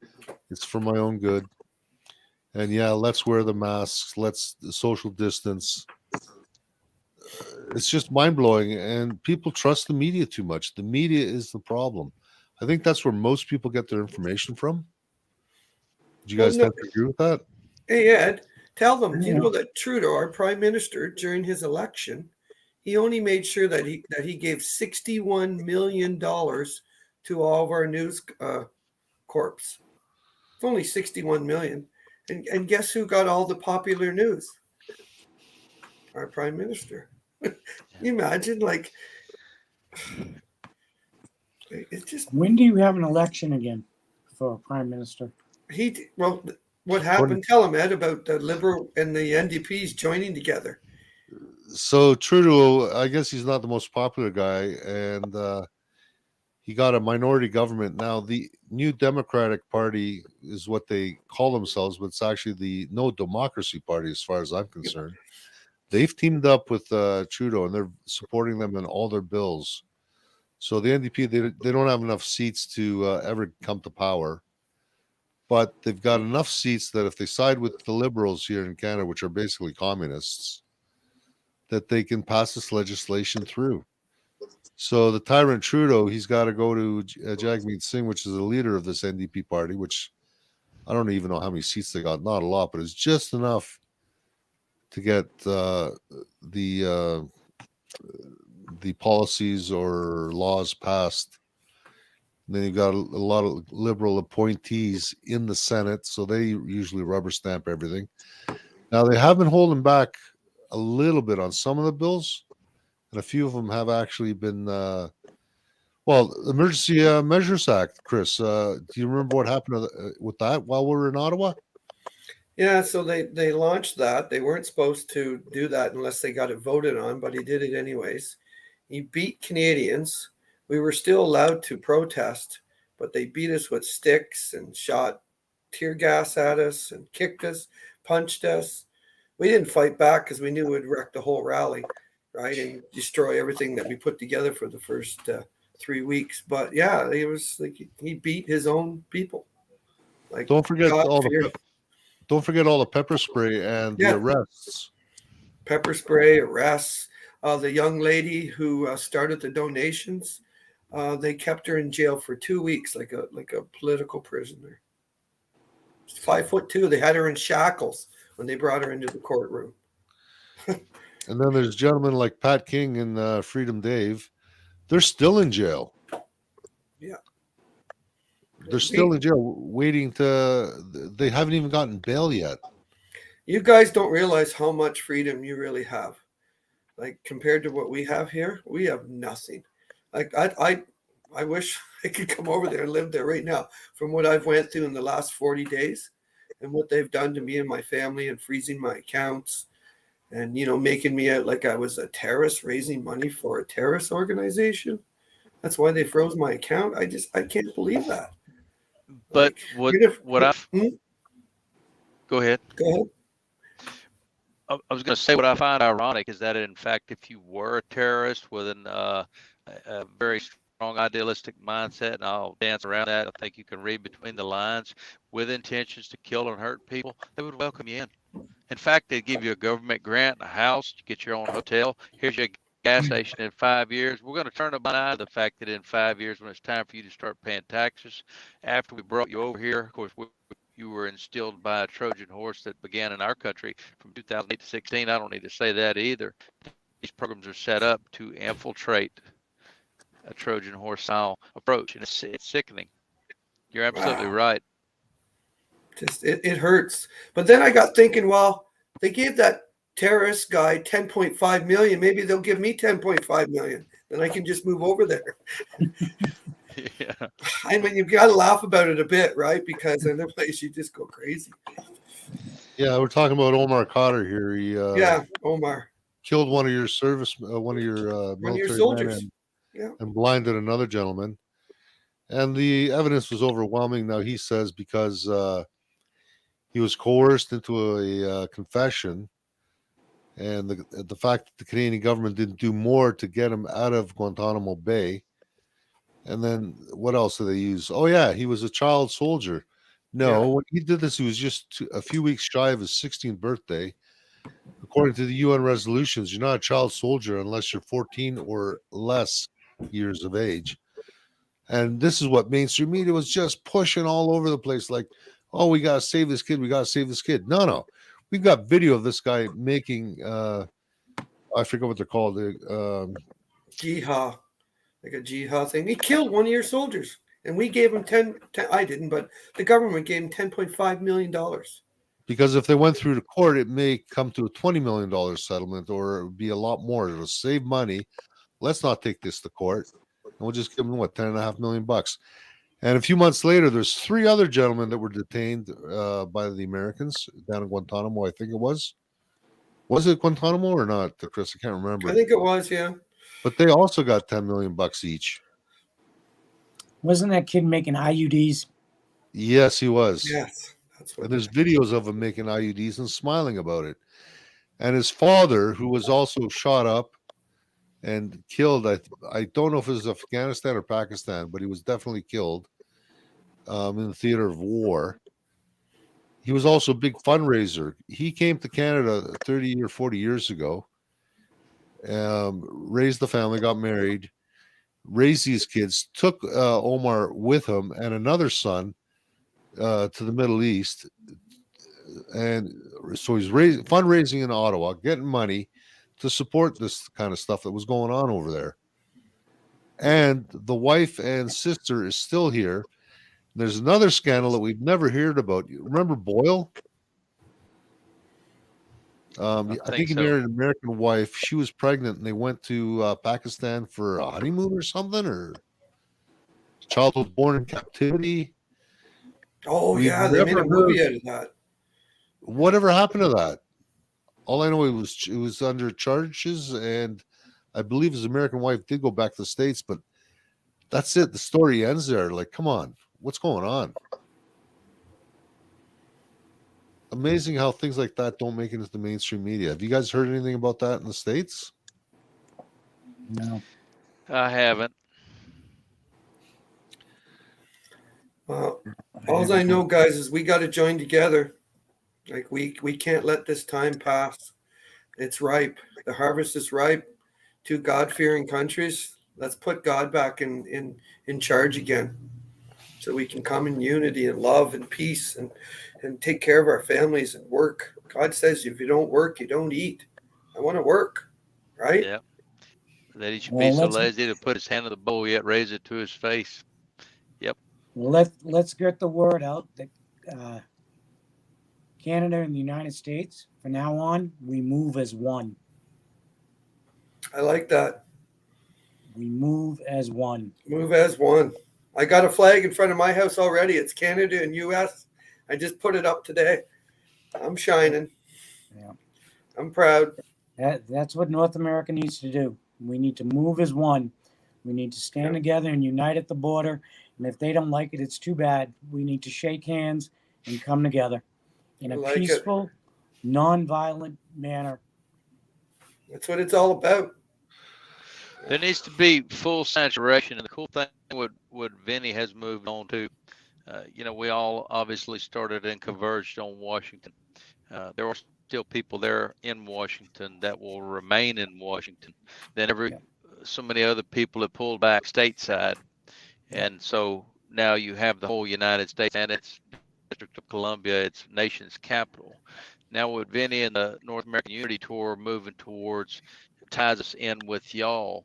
And so I would offer, only because I don't know where y'all stand right now in the country of Canada, but y'all need to be doing across all 5 provinces what we've done in the United States. Y'all need to totally saturate, be totally involved, be totally apprised, get the word out on social media, bumper stickers, hats, whatever the hell it takes to get the message out. And not that y'all are, because obviously speaking with you, you're on the same page as us in your thoughts, but quit relying on media. Something I have been advising is one of the best ways to stop the media from doing what they're doing is you find every company that's advertising on their station and don't buy nothing from them. No entity can make it without money. Nationwide boycott. You got a company that wants to advertise on there, make it a damn point not to buy anything from them. Will it ever happen? It's wishful, mind you. I would agree. But if people would stand up and start letting their money dictate things for them, because you don't have to buy ABC brand laundry detergent, you don't have to buy ABC brand cola. But what you can do is divert your funds back to a mom and pop style business that produces an equally good product. Quit spending your money with these people, because then what happens, those companies that are keeping these media companies open because they're getting so much money, they all die together. You take a grapevine and cut it off at the ground, you don't have to worry about the top. It's all going to die. And so when I say die, meaning boycott, quit spending your money with these companies that are pushing these agendas. And when they no longer have windfall profits, they'll no longer be advertising on a windfall profitable media stream, and it all dries up. Just for the record, guys, this show is not, and I'm going to say it again, is not sponsored by Pfizer. My man, I thought I was fixed to get shouted down for giving people a surefire recipe. I thought I was in trouble. Thank you. No, I like where you're going with that. And Chris, I think we got to start talking about this. And you know what? Let's dox the people. Well, see, media up here in Canada, though, they're bought and paid for by the government. Every year they get $600 million approximately. And that's what's keeping them alive. It ain't advertising. Yeah. Well, I'll tell you guys, we have Rebel News. We have North. What's the True North? True North. We got Bright Light, which is a buddy of mine. I got a website called warroomcanada.net. It's based off of Steve Bannon, Panic War Room. You know who he is? Steve Bannon? Yeah. And we're constantly putting stuff up on there. But if you want to know what's going on in Canada, those three places, there's good news on there. There's good stuff knowing, like, because they come and actually talk to us. And, well, yeah. Chris, I have a Facebook page now, the North American Unity Tour. Post any of that stuff on there you can. Okay. Feel free to post. The more information that I can get on that page about Canada and about what's going on in the United States, the more that will get the word out. And links, whatever you want to put on there, feel free. Do you guys know about Signal? It's an Signal, app yep. on your phone. Okay, we should Yep. get on Signal because we can talk easily. We can phone each other. It doesn't cost anything on Signal. And we should I have Signal on my phone. Okay, they're True North. Oh, yeah, Druthers too. Druthers is really good. Someone just put up True North and Druthers. Yeah, they're really good. They're a magazine that comes out, guys. Excellent magazine. Well, I want to say newspaper. Apparently, Pfizer would defend freedomreport.ca. Oh well. Yeah, I think that says defund you, not defend you. Defund. It says defund. Yeah. Well, I'm glad that you guys are excited and you're doing what you're doing. And like I say, we got to be like-minded. I mean, or you wouldn't be doing what you're doing. I mean, this is time. I'd rather us join together. We're way stronger. There's way more of us than people realize. The sad thing about our types, and I've thought long and hard about this since 14 years ago. Working man gets up, he goes brushes his teeth, he combs his hair, he puts on his work clothes with his old callous hands. He puts on his torn clothes, maybe got holes in them. Maybe he's a welder, maybe he's an equipment operator, maybe he's a truck driver, maybe he's a carpenter, whatever. And he goes out all day long and he works and he labors. And when he gets through at the end of the long, hard day, he wants to come home to that family that he labored for. And so in the afternoon, he spends time with his family. He spends time with his animals. He spends time fixing and taking care of things around the house. He goes to sleep. He does it all again tomorrow. If he's lucky, he only has to do that 5 days a week, and then he can spend weekend time. But in all truth, with the way everything is over these past 14 years where your dollar no longer stretches, that guy is now in a position where he's working 84 hours a week, 60 hours a week. Oh, and let's not forget, too, that mom now has to work because they wanted to have something in life. And because of the way things are, she's working, too. So who's raising the kids now? TV is, social media is, these number one programs. And when you look across the board, the backbone of this country, ours and y'all's, I expect, I haven't looked at the numbers, but I'm more than certain the middle class is supporting y'all's country too. They have us played into a system that keeps us so tight and so busy that we don't have time to get involved. We don't have time. Hell, I know I didn't just have from January 31st until this very moment. I know I didn't have all that time to give up, but I did it. I don't want any kudos from me. I just want to offer this and inspire someone else. God, I pray. And I'm going to speak not to us on this show, but I'm going to speak to whoever's watching. There comes a time in every person's life where you have to decide what you're after, what you're trying to achieve. And at some point, there has to be sacrifice made to accomplish and have anything worth having. No longer a delay. Get involved. Get up. Get off the couch. Get involved in politics. Get involved with local groups. Get the word out. Do your part. Because very simply, many hands make light work. If we don't all get involved, then we all will lose this together. I know for America, it's worth fighting for Canada, the same. And for anybody that's going to see this broadcast, once it's complete, get up, get involved. God, family, country. I agree. Like I said, I got 7 kids. I've worked my ass off for all of them, and I love them. They're around my table. I'd rather have my kids around my table and know when I come home from work that they're safe. We've homeschooled them. I've worked for every penny, and yeah, I don't want to lose that. I don't want my kids to lose that. That's why I'm fighting tooth and nail. And I feel honored to be able to come alongside you guys in the States and be like brothers and sisters and work this out and make this happen. It's time. So originally when we started this, the concept of tonight's show, the theme was YouTubers coming on. Kip, do you have a YouTube channel? Do you live stream at all, or? Man, I'm old school. I'm just Facebook. I would hate to disappoint the powers that be and not give them an opportunity to see what I'm really thinking. So I do everything on Facebook. My name is real simple. I think it's probably up on the ticker there, but it's KIP. Last name COLTRIN. I do have other media, but I don't use them. I just stay on Facebook, and I'm real cautious about what I do. We've never had a problem. I'm currently waiting on Truth Social, but until then, if you want to find me, it's on Facebook. Could you type that into the private chat somehow, or say again? Text that? Can you text that Facebook profile into the private chat, or text it to me? Let me see here. I don't know. Even this, I don't know how to. Hit the chat button on the bottom. There it is. Hang on, I'll do it right now. We'll get to witness this firsthand. Old Kip getting it a little high tech here.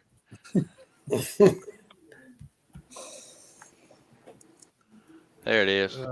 And how many of you are there on Facebook? Sir? He's one and only. He's the one and only. Really? Yeah, I'm actually the only Kip culture in the entire world. By the time they type in KIPCO, they're going to see my ugly mug.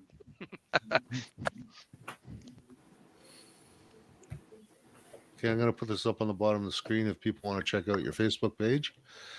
And is there any other YouTubers that we should be looking at? Yeah. That's Saznak.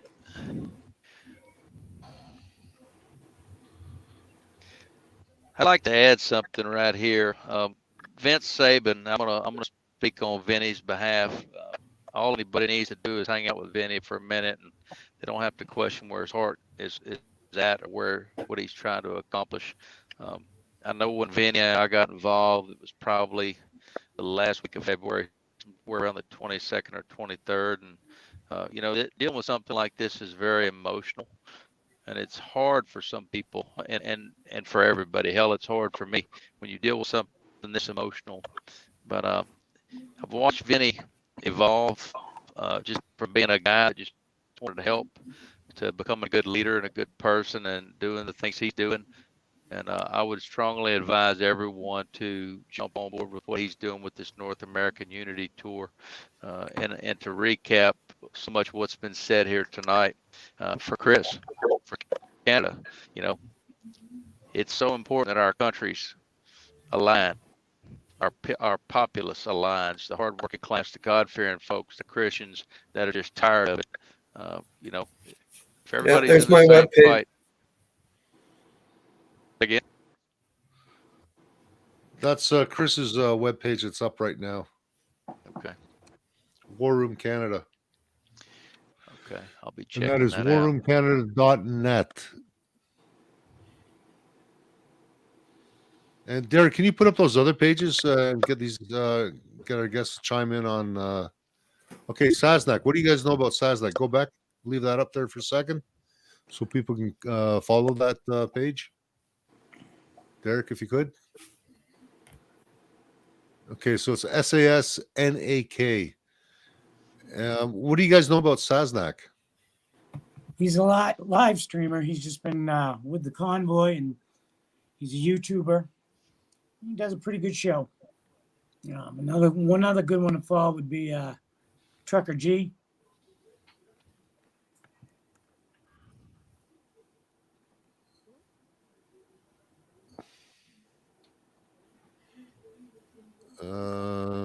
Trucker G. Yep.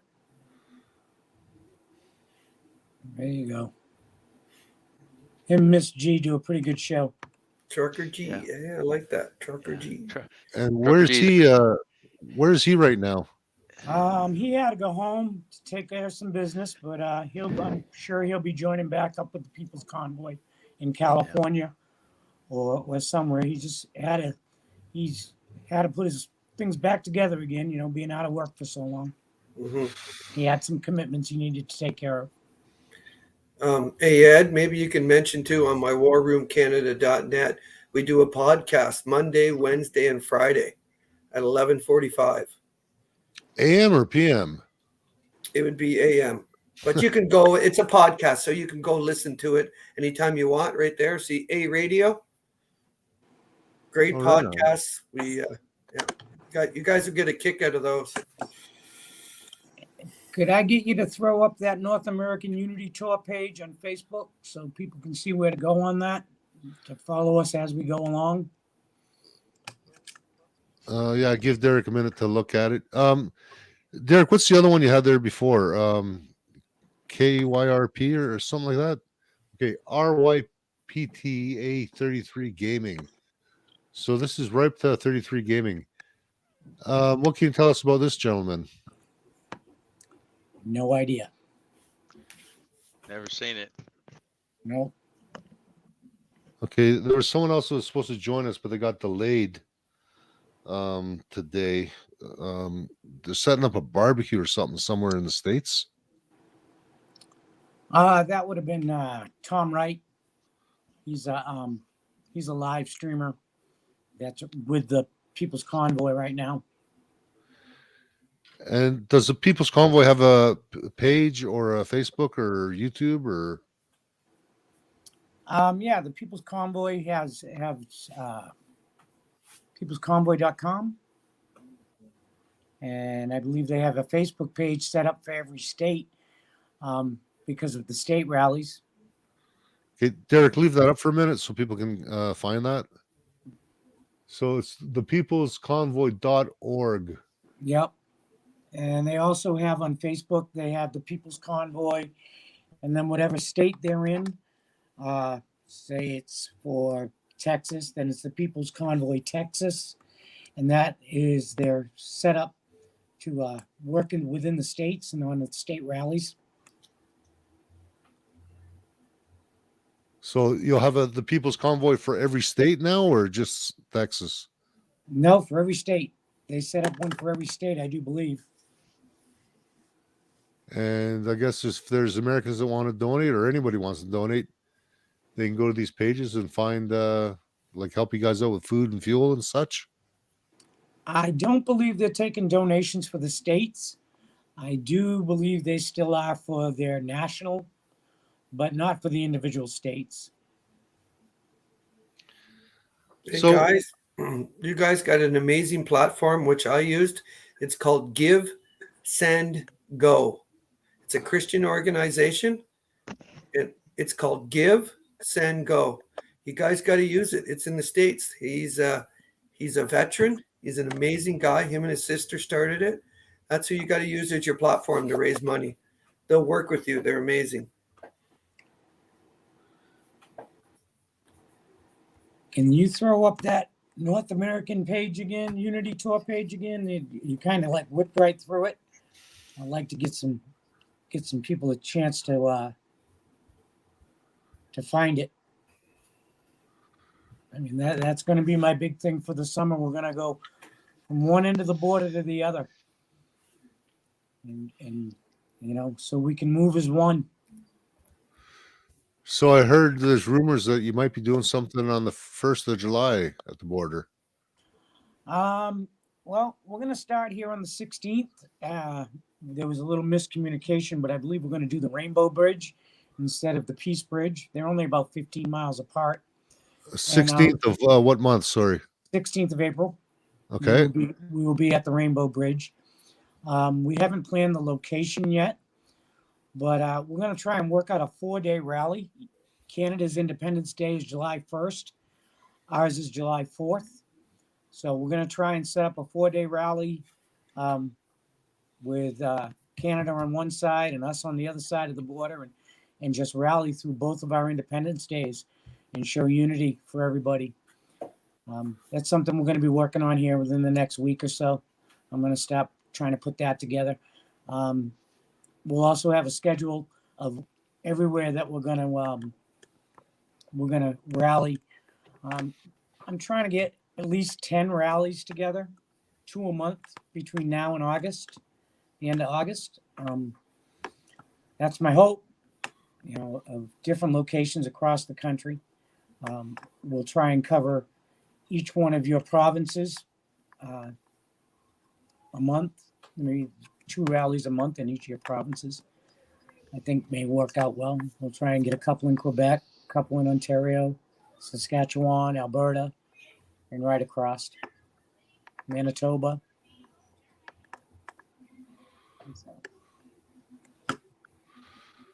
Alrighty. Wow, 2 hours has just flown by, hasn't it?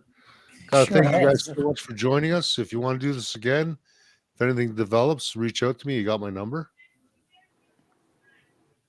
Well, Ed, thank you for having me. I appreciate you having me on board here.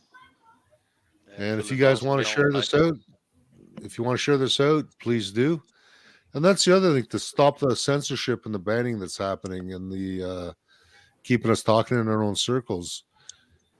Sure, Facebook might be limiting how many people are seeing us, but you can take these videos, post them into groups on Facebook.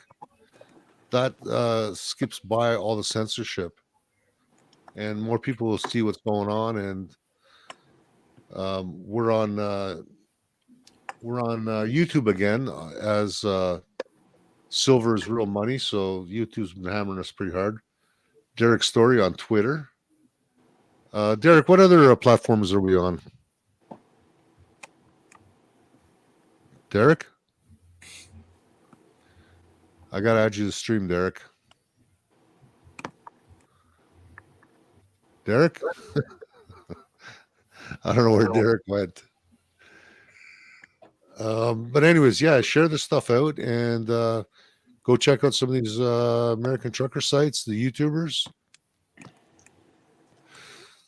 Okay, we got so that's all Facebook, but there's other ones. Are we still on DLive? And I know we've got a Telegram on Kevin J. Johnston, no?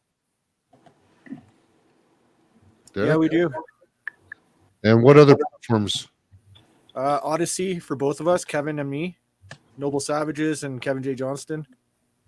DLive, Kevin J. Johnston. Rumble, Kevin J. Johnston. And how about the one from Russia? That one, he got kicked out. He got kicked off. Kevin got kicked off a Russian website. Yep.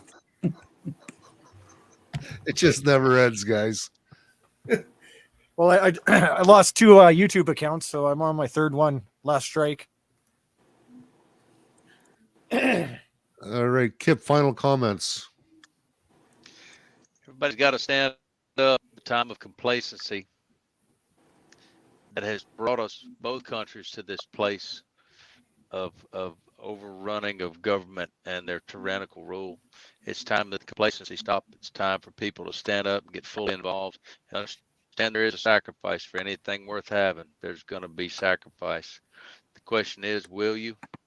And if I might say so boldly, you better. God bless. All right, thank you for coming on. Hopefully we can do this again soon. Copy that. Thanks, Y'all have a good guys. one, guys. Thank you. Nice meeting you. All righty. Guys, we got a little bit of housekeeping we got to do here. I'm trying to get the slide Housekeeping? up here. Yeah. Things have changed for the London Rally. I'm going to see if I can bring this up right now. Get a share screen.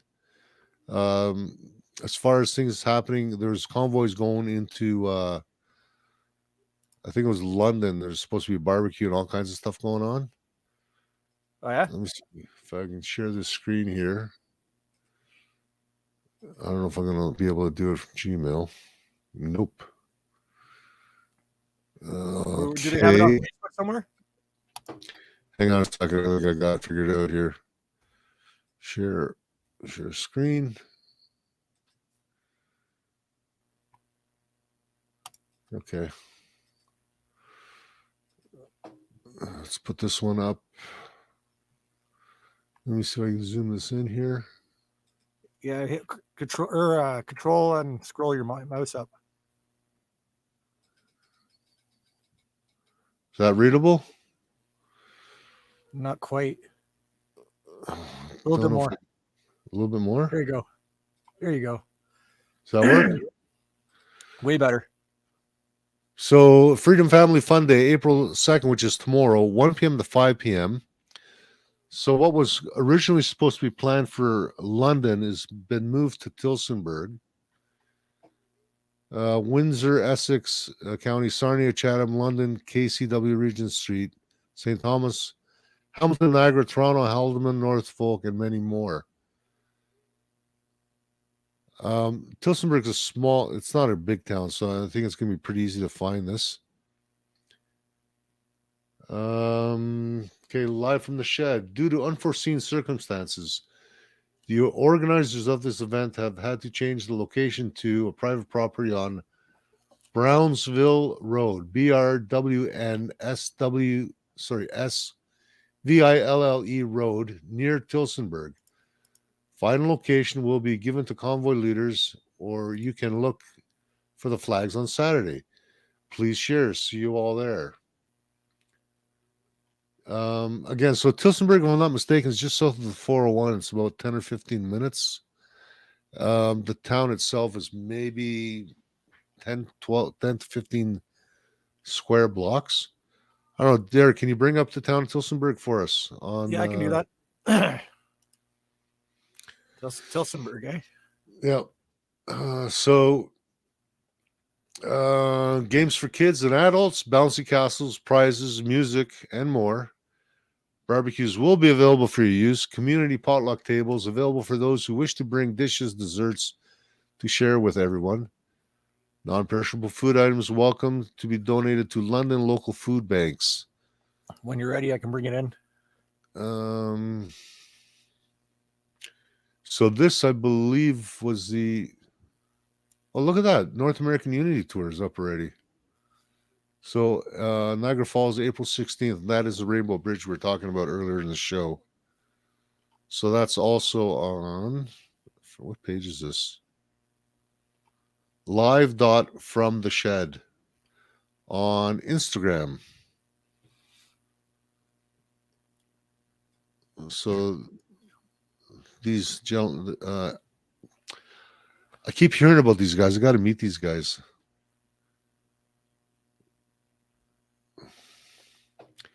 And this is the one, North Bay Waterfront, tomorrow. Action for Canada is sponsoring it. Convoys to the waterfront arriving 12 p.m. Speakers join us at 12:30 p.m.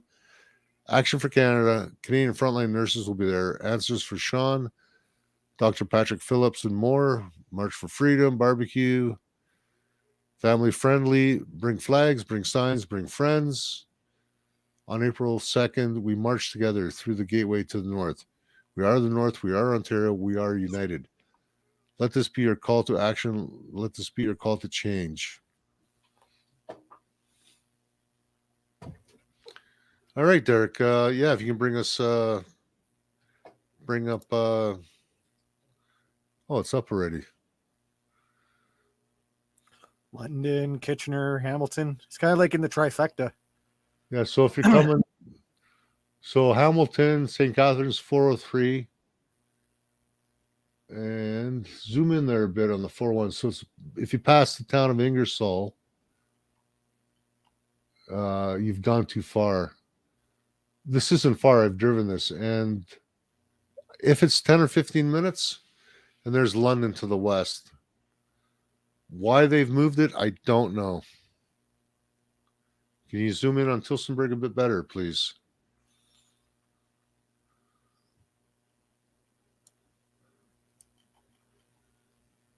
Yeah, so it's not a big town. So you got maybe 5 kilometers by 5 kilometers by 5 kilometers. It's in this area here. And you got oh yeah, it does do a zigzag, and there's Howard Johnson's. So it's Highway 19, I believe, or Regional Road 19. I'm sure if you go to On the Shed, they'll have more information by the morning. Anyways, guys, thanks for tuning in. Have a great night. I keep saying that we don't want any bull on this show, and there you are, dressed as a bull. There's always bull, of some kind. We don't want any bull on this show. Would you play us out? Yeah, I could play us out. Have a good night, guys. Weekend, guys.